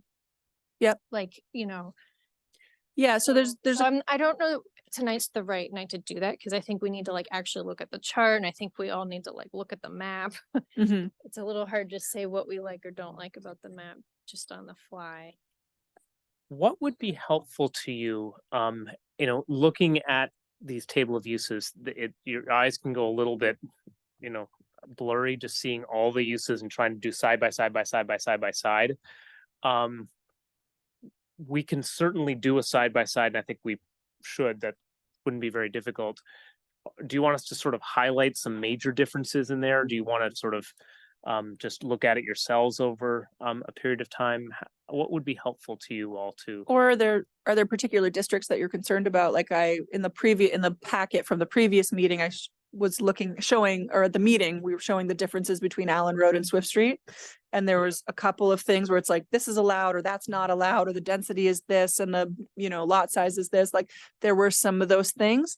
Yeah. So are there, of existing zoning districts, are there any in particular that jump out for you in this list that you're like, ooh, maybe that one should be compared? Yeah, I mean, I think for all the ones that have commercial uses allowed, you know, it seems like category 2 and 3 are probably the most important for this, but to like maybe like reorganize the table of uses so you can look at all the ones next to each other that are going to go together. Yep. You can see the C's and the P's, like. Yep. I don't know that they need to be like highlighted or anything. I think we can like look at the list and be like, okay, they're not the same here. A condensed version of the 11C chart would Yeah. be very easy for us to work with. I don't know whether you want to include the assumption about using building type rather than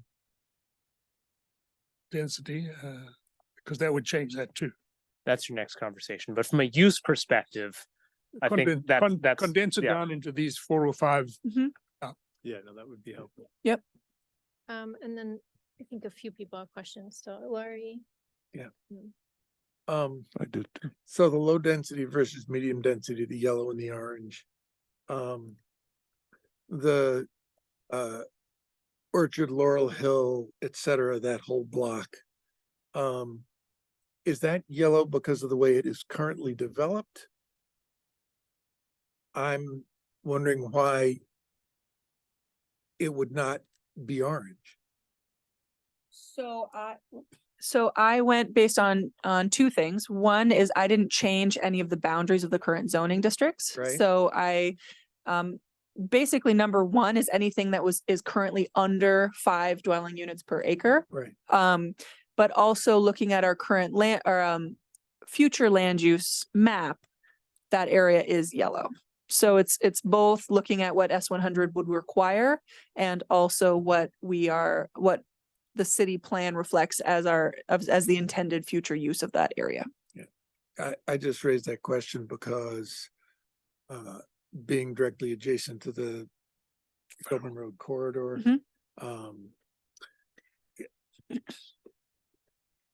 it's not in a lot of ways, from my mind, it's not an inappropriate place for higher density development. So this I think leads into our next conversation pretty well, which is measuring density and measuring sort of housing scale and intensity of uses in the city.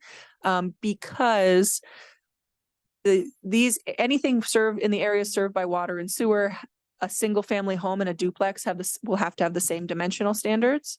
And you also have to allow up to a 4-plex, but not necessarily on the same dimensional standards. So some of these things will come not naturally, they will come because of other parts of S100 compliance. So what is currently, mostly 1/4 acre lots, there are some larger and there are some smaller actually in the orchards, will end up being more dense over time because of S100. So doing that relative to it's sort of the whole area that's yellow is sort of leveled up a little bit. Not necessarily that the orchards needs to move into a different category. It's that yellow citywide becomes, you're allowed to do more things under S100. Conversions would certainly raise the density. If you're Correct. converting a house into a duplex. The duplex, yeah. Correct. So this is, And I that mean, would be allowed. right. So if it's okay with all of you, I think this is a pretty good segue into that Just conversation. make sure we're done with this part. Yeah. So we're gonna have to come back to this. And I think we'll have an opportunity Yep. to look at the maps on our own before that happens. Mhm. Is there anything else on? Just zoning one districts for last now? note on what Lori was saying. I pulled back up the future land use map. A lot of what you had talked about was scale in there. And so when the consolidated districts that are yellow, the ones are in that sort of low scale that isn't necessarily one-to-one relationship of density. It's a scale of building. Smaller scale buildings, whereas you get into the orange and you get into a larger scale building, which might be that category too. So we're proposing that we can, take maybe a little half step to separate density from scale. We had talked about how Farrell Street and the Five Sisters neighborhood of Burlington are essentially the same density, but they're very different scales of development. Yep. So Paul Ingalls said something? Yeah, I'd like to have a set a goal of having LDRs that are 50 pages long. I'd like to see us condense them down to 50 pages. I don't really think that's unrealistic. I mean, I think that we should have that as a goal. We should have very condensed LDRs. We should also, with our LDRs, have them in non-technical language that everybody in the city can read and understand. If somebody wants to put a porch on their house or something like that, they'll know and be able to understand what the rules are for putting a porch in your house. And we won't have these endless controversies or this endless litigation on the macro scale of the great developments and the high-paid attorneys. But I'd really like to see us condense them and have them in very plain, non-technical language. Anything else from the Small audience on task. this? Small task. Well, I Small think, task, no, I think. but it's, what if we're gonna doing do here- the task, let's do the task. you know? Absolutely. Yeah, And I think how what we're talking about right now goes a long way to doing that. yeah. Okay, then I think take it away on density or no density. Yeah, so Oh, yes, so we are back on topic Talk- one now. So we are jumping around. Topic one. right.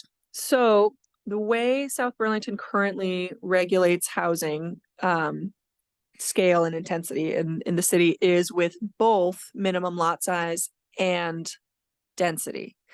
There are existing inconsistencies in the LDRs where those two numbers don't quite work out exactly right. Or as Fran pointed out last week, there's a lot of math to be done about figuring out exactly how like a site could be developed. If you have 3 acres, what could you do with meeting both of those standards?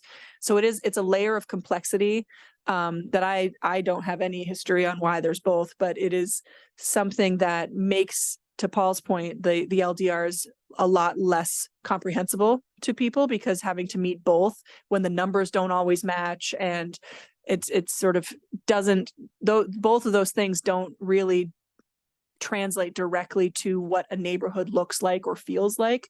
It feels like it's not necessarily a good use of our LDR page space to have both.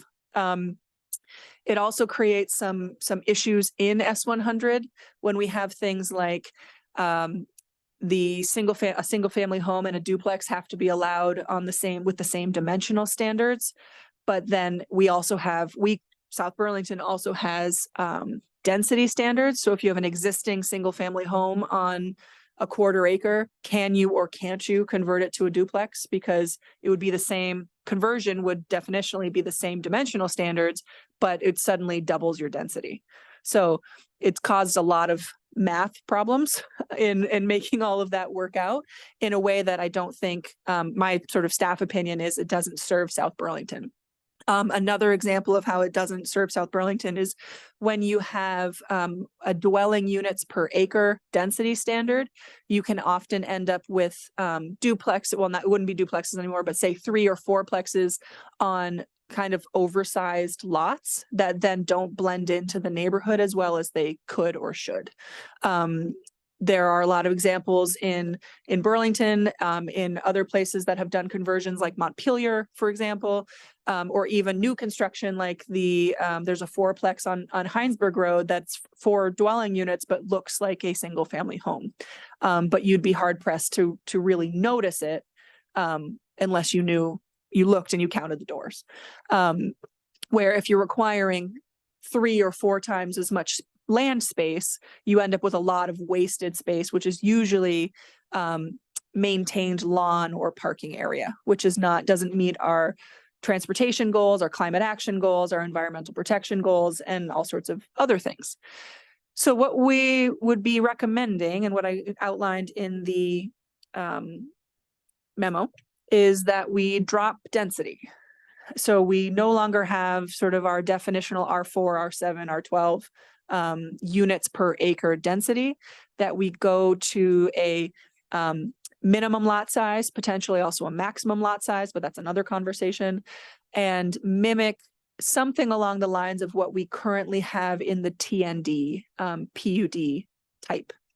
So it's things like a detached home can be on, I think, between 5 and 10,000 square feet in the TND. A duplex is the same, a triplex is the same or very similar, and a 4-plex would be the same as well. But those are all sort of radio dials, as Paul likes to describe it, as you can tweak any of those numbers except single family and duplex have to be the same. What it would keep is things like setbacks. You could keep lot coverage. You don't need to keep lot coverage. You could keep what else besides setbacks and building heights. building heights? As you get into a larger scale of building, you've put in civic space and site amenity requirements. Yep. So all of those things can continue to be in Yep. place. And It's- especially something like a site amenity, it ends up requiring someone who's developing a building or converting a building to plan for that space, plan for that outside space or that, rooftop space or whatever to be something intentional instead of just, I have to have an acre for my 4-unit building. So this simplifies a lot of things. It clarifies a lot of math in the LDRs.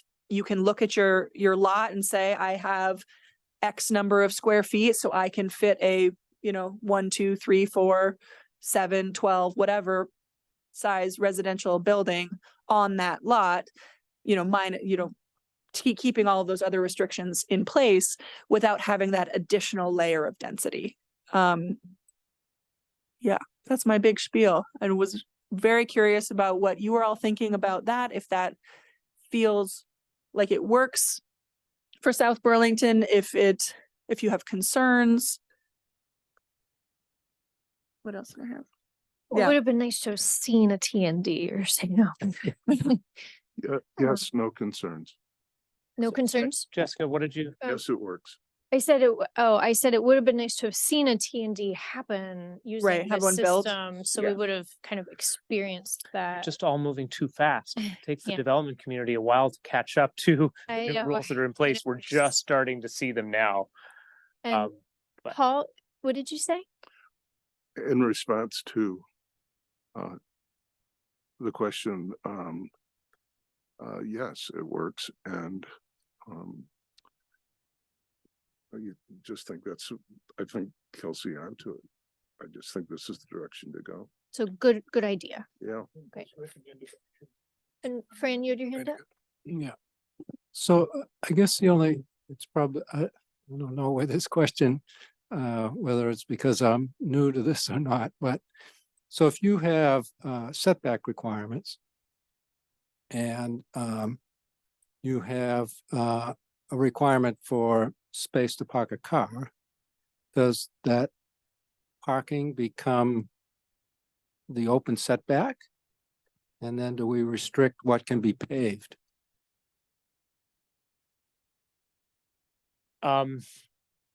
Today,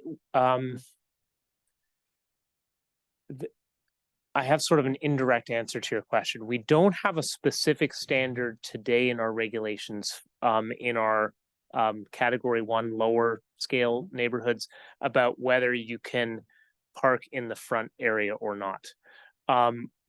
Our regulations have been moving in the direction through residential design of having a certain proportion of the house in duplexes have to be not garages. So it's sort of moving in that direction, that I think it's like no more than 40% of the width of your building in a duplex can be garage space. Typically, people would put the parking areas in front of that. There isn't a prohibition today on other parking in the front other than the total lot coverage that exists. Burlington has stricter regulations on that, but we don't. Do we consider a driveway to be lot coverage? If it's, yes, if it's gravel or asphalt or dirt, yes. If you're parking on your lawn, that's a gray area. I think you're not, it's not a gray area in the stormwater regulations. Like if you are parking there, it is impervious. Like, so Okay, I just meant if a car goes on it, I guess. a is what car I should goes on, say. it's probably not supposed to be there. Like Right. like the site plan, an approved site plan by the city isn't gonna just allow people to be parking on their Right. lawns. The so- tricky part is a single family and 2-family homes don't have site plans under state law, so it becomes this, but you're right. If it's a parking area, it would be impervious. Michael? You were saying something while somebody else was talking. I mean, I said, Oh, I said you- it's not a gray area, it's a green area. Oh, no. You said you like this approach. That's what, Oh, the other one. when no one was listening to you. Yes, the recommended option to regulate by building type.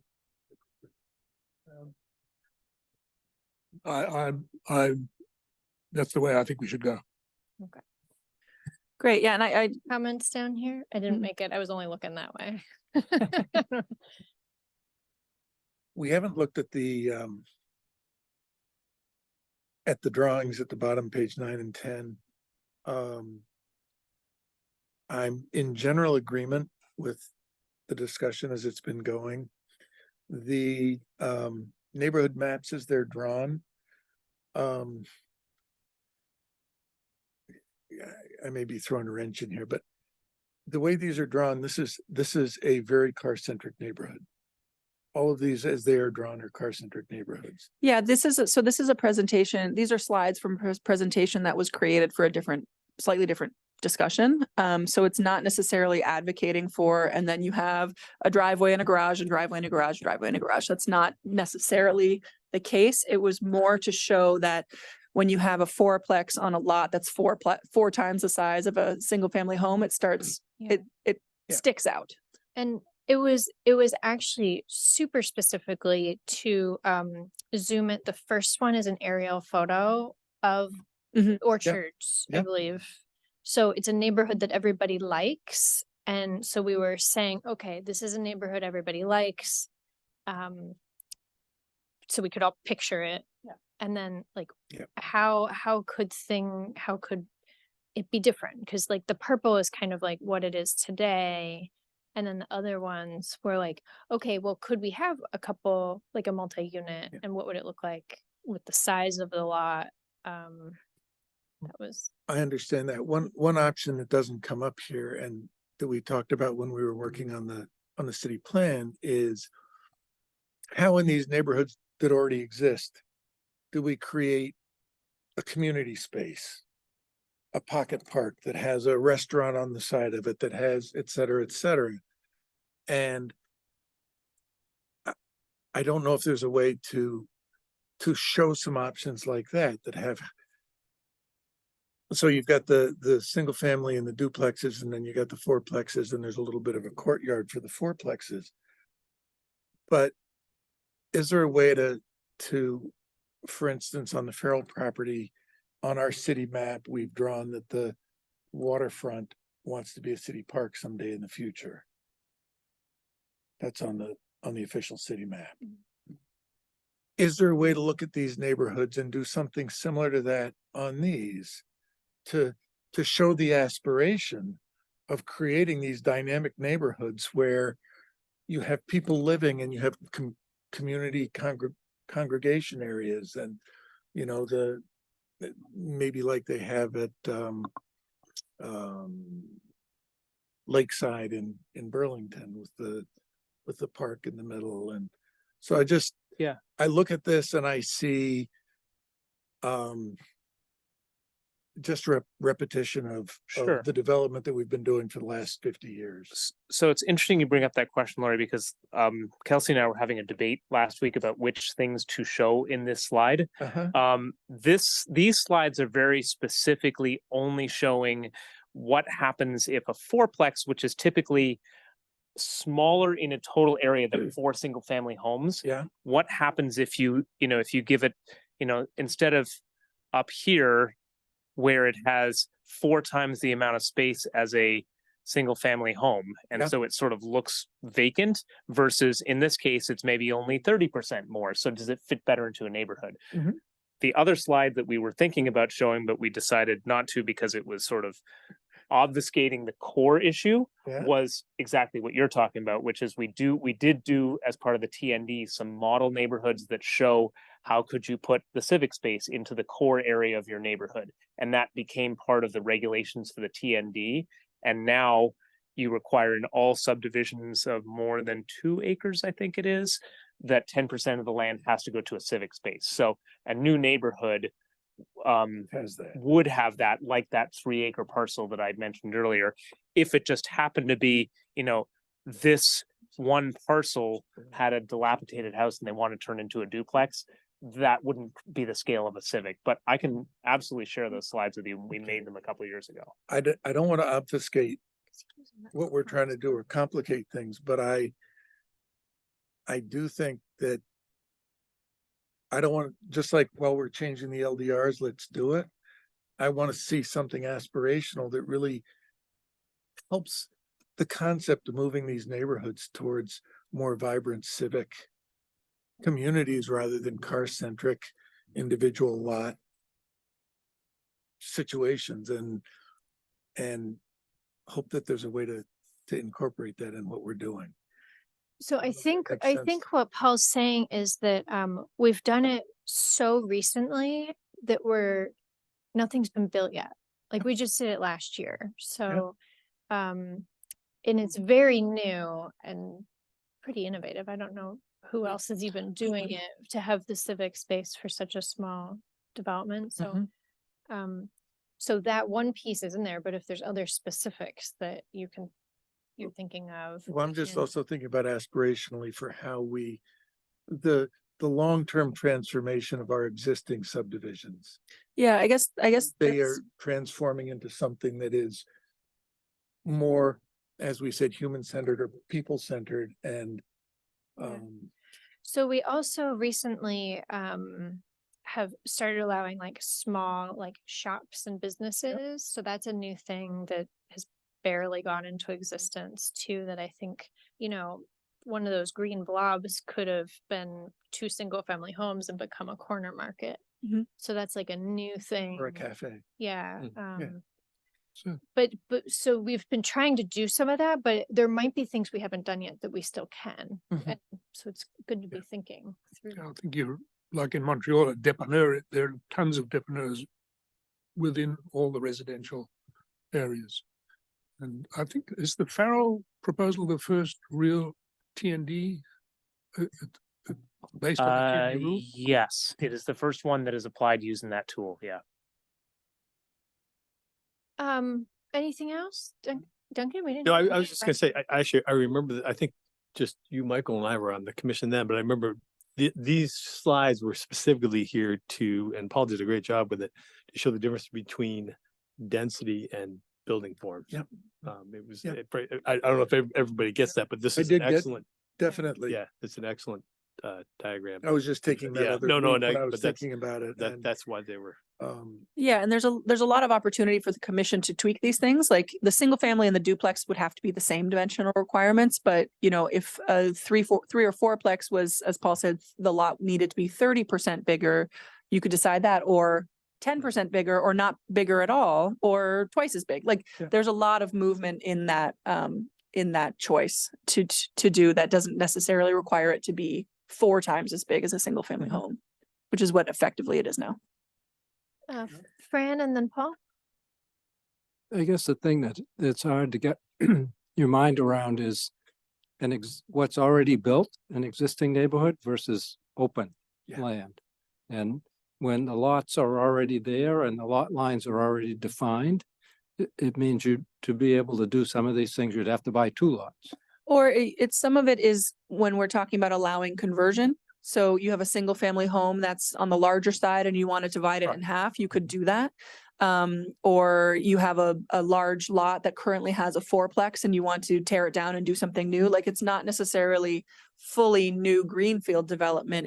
It can be redevelopment of the same properties. But when you're coming from the small lot, it's a Well, lot harder. Yes, although I've told the commissioners who've been on the commission for a while, this story before, but I got a call a couple of years ago, probably 4 years ago now, from the grandson of the builder of the homes in the Barrett Street neighborhood, sort of behind the middle school. And he said, "Hey, I've got this interesting question for you. Does your zoning, the homes that my grandfather built, they're single family homes, but he did this really innovative thing where he made them so that they could be converted into duplexes. I don't know what he meant by that, if it's a separate electrical systems or separate doors or whatever it is, but he said, if one of the owners of one of these homes wanted to turn it into a duplex, could they today?" And I said, "Well, we have this double thing of the density and the lot coverage, so no, but that's a really interesting point." So, that would be sort of an interesting circumstance. And then when we started into the comprehensive plan, we looked, the Chamberlain neighborhood has quite a number of duplexes. They're just one end and the other end of the home. That's Even how a they few originally triplexes. built. There's a couple of triplexes too. And so, it's not out of the imagination that somebody might say, well, the lower level of this building, Verage Ranch, I'm going to turn into a second dwelling in it. it's not gonna be large scale redevelopment, but it could take place over time. Paul, was this? We were kind of going down the line here, giving Kelsey a yes to go ahead. Kind And of. you do, Duncan, you're okay with this? Yeah, so it sounds like there's general agreement on the approach. Any other like questions or feedback you want from us? I mean, I think my point is, I think it's neat to be able to apply what we've worked on with the TND Yep. and some and we've talked a lot about trying to facilitate better on scale or correct scale Yep. infill. So Yeah, I mean, and it the other seems like we're kind of just moving we're in the moving direction that we've been way. talking about for a while. Yeah, and the other thing that I wanted to mention that I didn't mention before is when you're talking about density and it's a single unit, it doesn't differentiate between a 1,200 square foot house and a 12,000 square foot house. That's one unit. And they're completely different looking buildings. Where here we're talking about a single family home being defined by the lot size and the setbacks and things like that. And so it puts some different constraints on what you can do on the smaller lots. Like you can have a single family home, but it's a certain size. But you could also have a fourplex that's the same size and it looks like the same building. But it doesn't incentivize people putting, if you own an acre and you only want a single family home, that you put a huge house on it. It doesn't have that same like unit to unit issue. And I think that that's something that never sat well with me, that you could have a really, really big house and it counted the same as a little house. It just like the scale didn't work. Or like once you take an area and you cut out the wetlands and all of this stuff, and all of a sudden you have this huge number of units squeezed onto a smaller area. Yeah. Like it just felt like sometimes you matching the land. Yeah. The other thing that we've talked about that I just wanted to throw out and don't necessarily need an answer, just something again to think about. In the TND, there's another building type called a cottage. So it's a smaller single family home that actually has a smaller minimum lot size. I think it's 3,000 square feet for a 1,200 square foot home, maximum size cottage home. We believe, and haven't run this past anybody, that you could probably have a cottage and a cottage duplex with the same lot size standards. So you could still enable some of these sort of small single family and duplex. You couldn't have single family that doesn't have an equivalent duplex because of that dimensional requirement. But I don't think S100 prevents you from having a small and a regular version of those two things. So you could get more units on the same amount of land with the smaller minimum lot size for smaller homes. And that's getting a little bit in the weeds Yeah. because in the TND, that was to create different housing types. You have to have a minimum of 3 different housing types. And the commission said, well, what if you could have some small single families and some large ones? Yeah. So same Yeah. principles could apply, but Well, it's, so that was actually one of my questions. Would we continue to have the mix of housing type requirement? I know that's currently I think you could in new development. I think it wouldn't be something you could really do with like when we're talking about conversions and redevelopments. I think new developments, you could definitely keep that, but you would have to have the same dimensional requirements for a single family or duplex. That's the big issue, which the TND already does. which the TND already does. Yep. Okay, and then did we have some public comment on this piece? The density versus no density. Sarah and then Andrew? Yeah, I was trying to write it because I thought maybe you didn't want public comment, but I've just been thinking about this and say it's desirable, in the future to reconfigure the number of housing units in an existing neighborhood. I can see a couple of different scenarios. One is that a current homeowner says to himself, I'd like to have a rental unit in my house. And so they either extend the square footage on their existing lot to permit that, or maybe the house is big enough to permit it to become a duplex, quite organically. So that's a scenario. And I think those kinds of changes, as a homeowner wanted to come to the DRB to propose something like that, if you had these rules in place, then that might be permitted, and we'd work with the homeowner to do that. And that would be a gradual assimilation of some different configurations in an existing neighborhood. Another scenario is a developer, begins to learn about these new rules. And so every time a home comes on the market, a developer snaps it up for the idea of perhaps raising it to the ground and building a triplex where a single family was before. There's all kinds of things that could happen, and some of them could be quite jarring to to an existing neighborhood, and some might be quite take time and assimilate the changes. So I'm just thinking we ought to think about those options that might transpire once this is a possibility.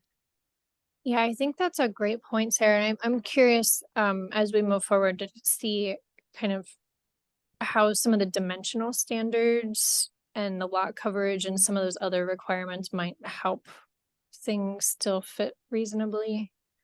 I think that's maybe more detail than we're getting into tonight, but it's important.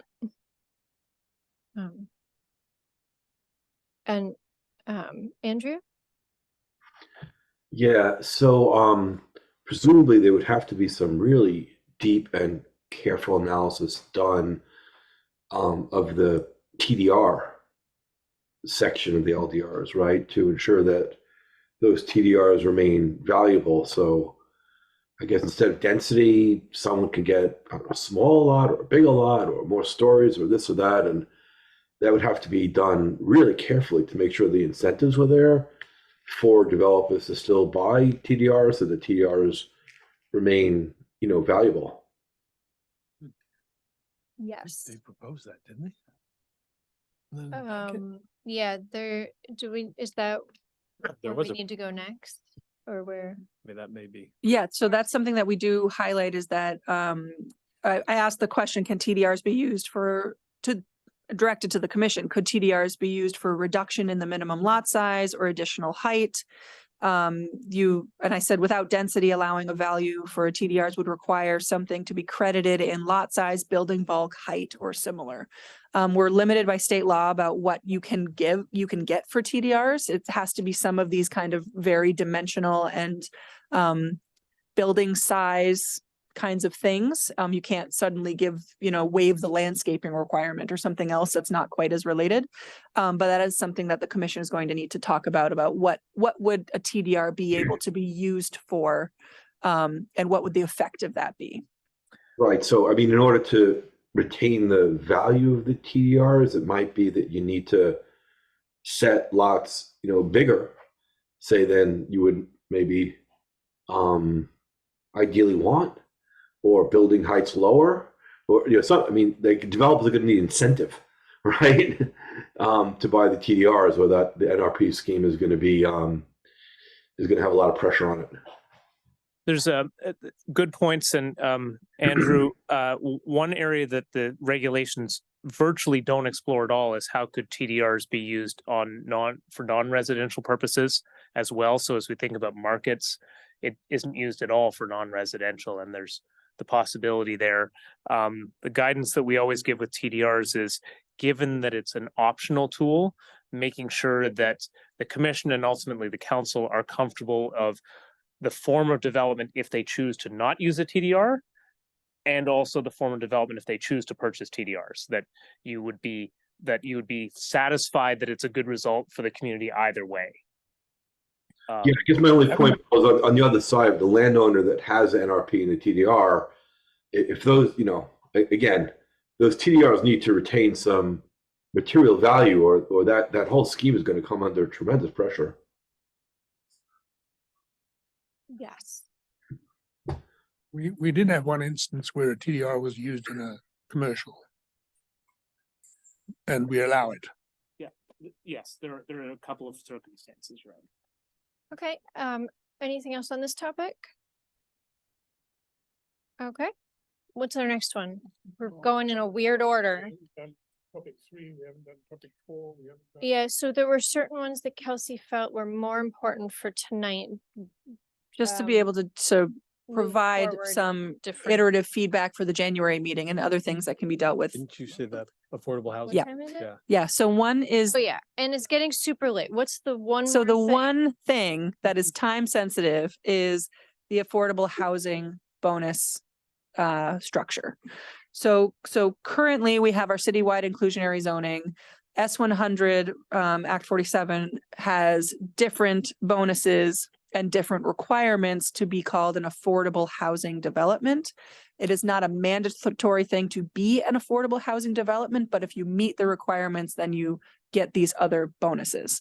It is untenable for the city to be maintaining both our current inclusionary zoning standards that are mandatory and give you certain bonuses at certain percentages and all of that, and also complying with the state law if people decide to take the optional route of being an affordable housing development and getting these other benefits from the state. So we really need to figure out how to make that work together in a single way. I proposed one way, and it's outlined in a few paragraphs, so it's quite a bit in the memo. But the big question for right now, seeing that it's 9/12, is this something that the Planning Commission would like to ask the Affordable Housing Committee for their perspective and input on? They meet next Wednesday, December 20th. So if you would like to do that, I also staff them. So I'm happy to get that onto their agenda for that meeting, if that's something that would be helpful to the Planning Commission. I'm seeing a Yes. bunch of nods. I think that would be super wonderful. But in a very general sense, I Mhm. like the idea of adopting the state. Yeah. Rules, given maybe with 1 or 2 tweaks. Yep. I had a question on, if I may. Sure. On the additional 40%, whether that 40% would be included in an additional floor. In other words, they take the option to go 1 up. Is that part of the 40% bonus? Like if you choose the additional story, is that story also getting your 40%, or do you then also get 40% Yeah. as well? No. I Is it included in the 40%? Right. I don't think that's necessarily worked out, and it's kind of a case by case thing because a certain number of stories could be a part of a story, or it could be percentage, because it's written as being 40% of density. So it's sort of units, but it's sort of units per acre. Like it's kind of a messy section. So I don't think we have a completely clear answer to that question, but it's something I will definitely dig into more before the Affordable Housing Committee meeting, and then certainly before your first meeting in January.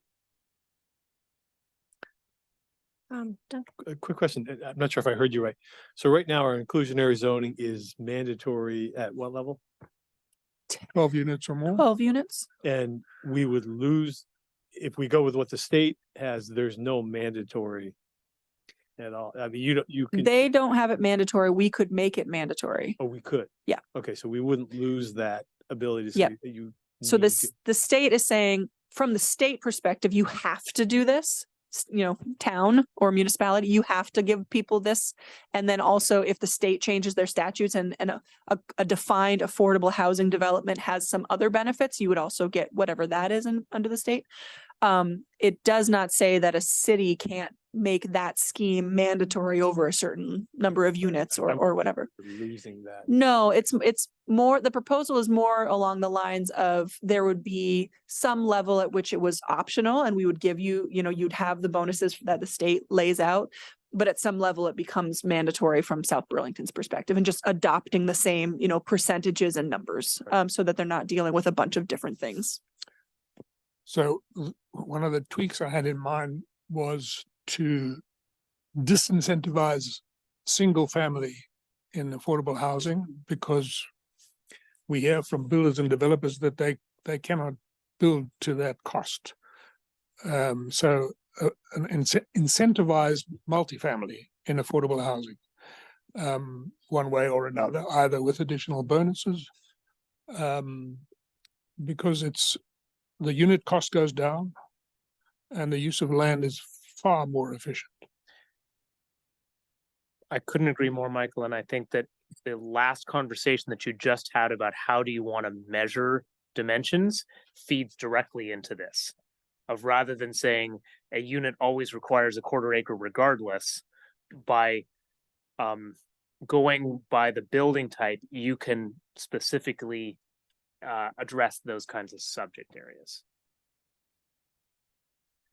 Okay, do we need to make some kind of motion to pass on to the Affordable Housing Committee, or can you just do that? I think I can just do that. And, Vince, heard you were here. Vince will make Thank- sure I do that. Thank you. Does that work for your schedule? Mhm. Wonderful. Thank you. Okay, are we, oh, do we have to do the grant piece? Can we? Yes. Okay, so there are clearly things that we didn't make it through in the packet. We knew it was ambitious. We will take them up in the future. They're not gonna be lost. But we prioritized the things we needed to for tonight. To that end, you will get a lot of the same chunks from this packet in your January packet, and this is intentional that you have the next, close to a month to really take your time and think about it. And, something you may not have thought of something today, but then you come back in January and have a concern about something like it's sort of a accidental benefit of not having that second meeting in December, as you get some more time to really think through some stuff. So speaking of time, would you be able to get us links to the maps in the next week or so? Yeah. Okay, great. Okay, so moving on to this next item, whatever number, the UCCRPC UPWP work plan grant item. So as outlined in the memo, every year the RPC solicits what types of projects, most specifically transportation related, that the city is interested in pursuing the next year.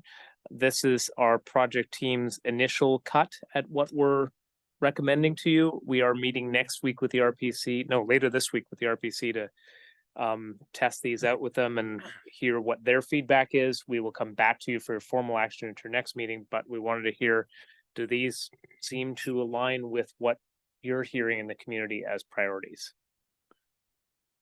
I have one thing to add.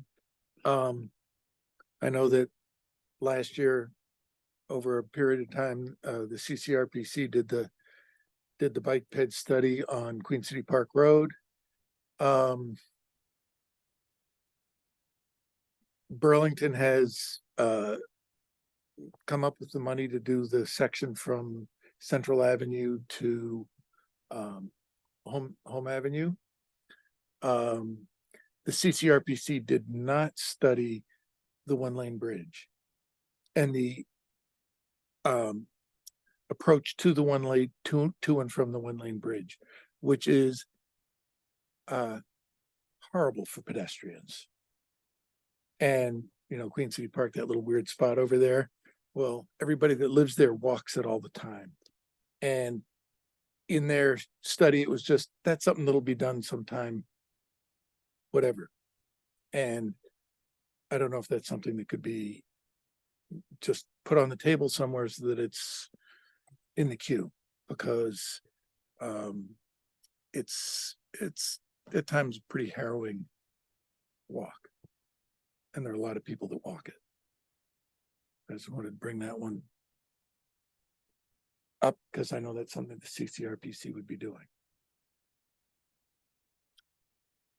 Do you want feedback on adding that, or what's the, So if the commission feels like that's something that you'd like us to explore, step one would be we would talk with the RPC later this week and understand, it's a rail bridge, what's involved with it.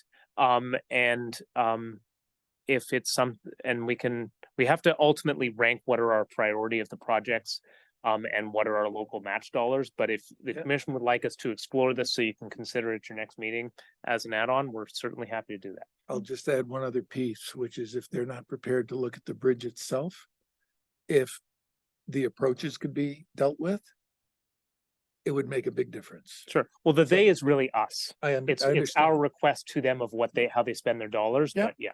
When you say it's a railway bridge, who built it and who owns it? That is a complicated question. It's owned by, it's owned by Because Burlington or maybe we South get the Burlington? railway to pay for a new bridge because this one is unsafe.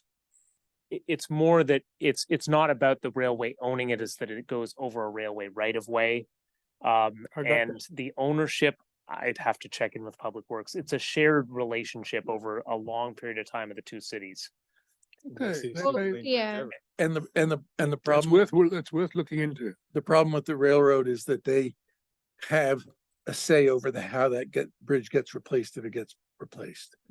It has to be And- tall enough and, for double decker train and Yeah, they have a and it gets to be a big deal. say in it not happening. So- too. I know it's not a simple one, but making it safer for pedestrians could be simple. And I know there's a constituency that would be really thrilled to see something happen with that. Along Be an with, interesting yeah. question. I know it's been studied in some way in the past of a bridge. Yes. I'm not sure that the question has been, what if it was improved for pedestrian safety, but also remained a one-lane travel bridge, which might be a different question to the railway? Yeah. This, I don't know. I haven't looked at the study in a long time, so. Is this list in any priority order?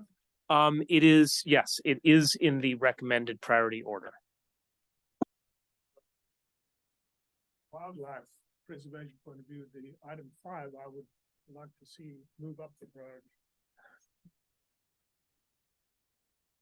Okay, that's part of our conversation. We think, we put it down there because we think it comes from a different RPC funding bucket. So it would be first in its bucket, but that's, but yes, understood, and we will, And yeah, talk I with them. agree. I think that one's, well, I'm really excited to see it on there because culverts and bridges cause the most trouble for fish and wildlife and flooding and washing out of roads during flooding and emergency response. And so, you know, I think that it's a really great proactive step for resiliency. And I guess I would also say, kind of following up with what Laurie said, item 4 is a really big deal. It's another kind of city of Burlington edge item, and there's the interstate bridge. The pedestrians go across there, and like a new sidewalk that got put in that's literally like level with the pavement with no divider of any kind, either vertical or horizontal, with a fence on the other side. And it's right in a spot where everybody starts to go really fast because there's no cops. no anything. You know, it's just like a right away or like a straight away through there. So I think that, and with all the varying land uses along there, I'm really, really glad that this has come up at our neighborhood meeting many times. I've been supposed to ask you to do this many times, and maybe that's why it's on the list, but I think that that's like a big safety thing. So- Duncan? Actually, I was gonna add the first one I think is great, but my question is, does it not include the crossing where the bike path comes out? Which is right by the Sunoco station? Yeah. Cause that's a major crossing for people using the bike path. They just redid that. Did they? They just redid the signaling and they changed where the crosswalk crosses. I haven't been down there in a while, Yeah. but that, So that that got- was pretty, it was pretty bad before. It's not great now, but it did get It's reworked. still bad. Yeah, Yeah. it got reworked, but it's still got problems. I mean, cause that's really the major conduit for the bike path. when Yeah. You're coming from our bike path to the Burlington bike path, and that would be just kind of a crosswalk. Make that is- connection. Yeah, I don't know if that could be added or if there's an enhancement we could. Yeah, we'll talk with Public Works about that. That's a good item. The improvement that took place was that it used to be that you had to cross north, then across, then south, Yes. and then you got to get back in your bike path, and now there is a Now it's the crosswalk. diagonal What there across isn't the- in any, there is nothing in here that creates any kind of a refuge anywhere along the Refuge on right. Kilburn Road. Right, well, unlike where in Wonderful. Williston Road, 2 were just put in this summer. And Kennedy Drive had 1 put in last Yeah. summer. I know it's a different road, but it's the kinds of things that could be imagined in the future. So does the council want to direct staff to do anything about or explore the Queen City Park or the 1-lane bridge on Queen City Park Road?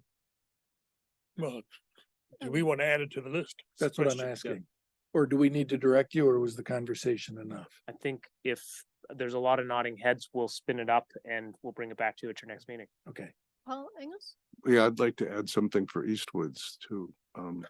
And that is that all the Rice traffic goes through our neighborhood.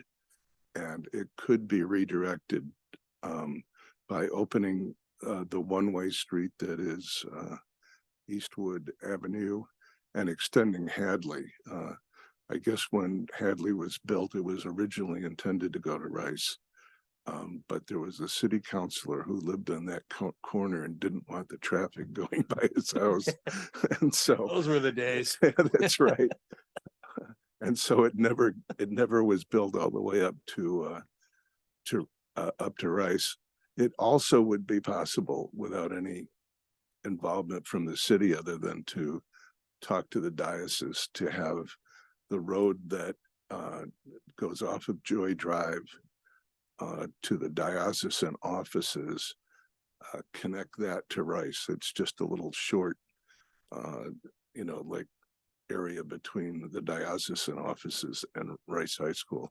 If that were opened up, that would be access to Rice from Joy Drive. That's a possibility too. So RPC wants to look into that sometime. We could do that too. The diocese owns the Right. Rice. Oh, I know. But Oh, to get off of down. Joy, The Yeah. road that leads Yeah, it's into just buildings Rice that- now yeah. is, which one is? It's Proctor. Okay, well, was it the sounds only like, it So all the sounds like traffic has to go up two, Proctor, I use it a lot. yeah. two additional potential options for some ideas. We'll take a look at them. And then we have minutes of November 28th. Move to approve. Second. Any discussion? I've read them. Have you read them? Adam? What? Yeah, Yeah. of course I did. Questions? Michael was just asking if we all read them. Sure we did. Okay, all in favor? Aye. Aye, good, unanimous, perfect. Okay, we are adjourned. Everyone, thank you for all your work in Thank you all 2023. very Have much. wonderful and safe holidays. Holidays, Happy everyone. holidays, everybody. Happy Christmas, everybody.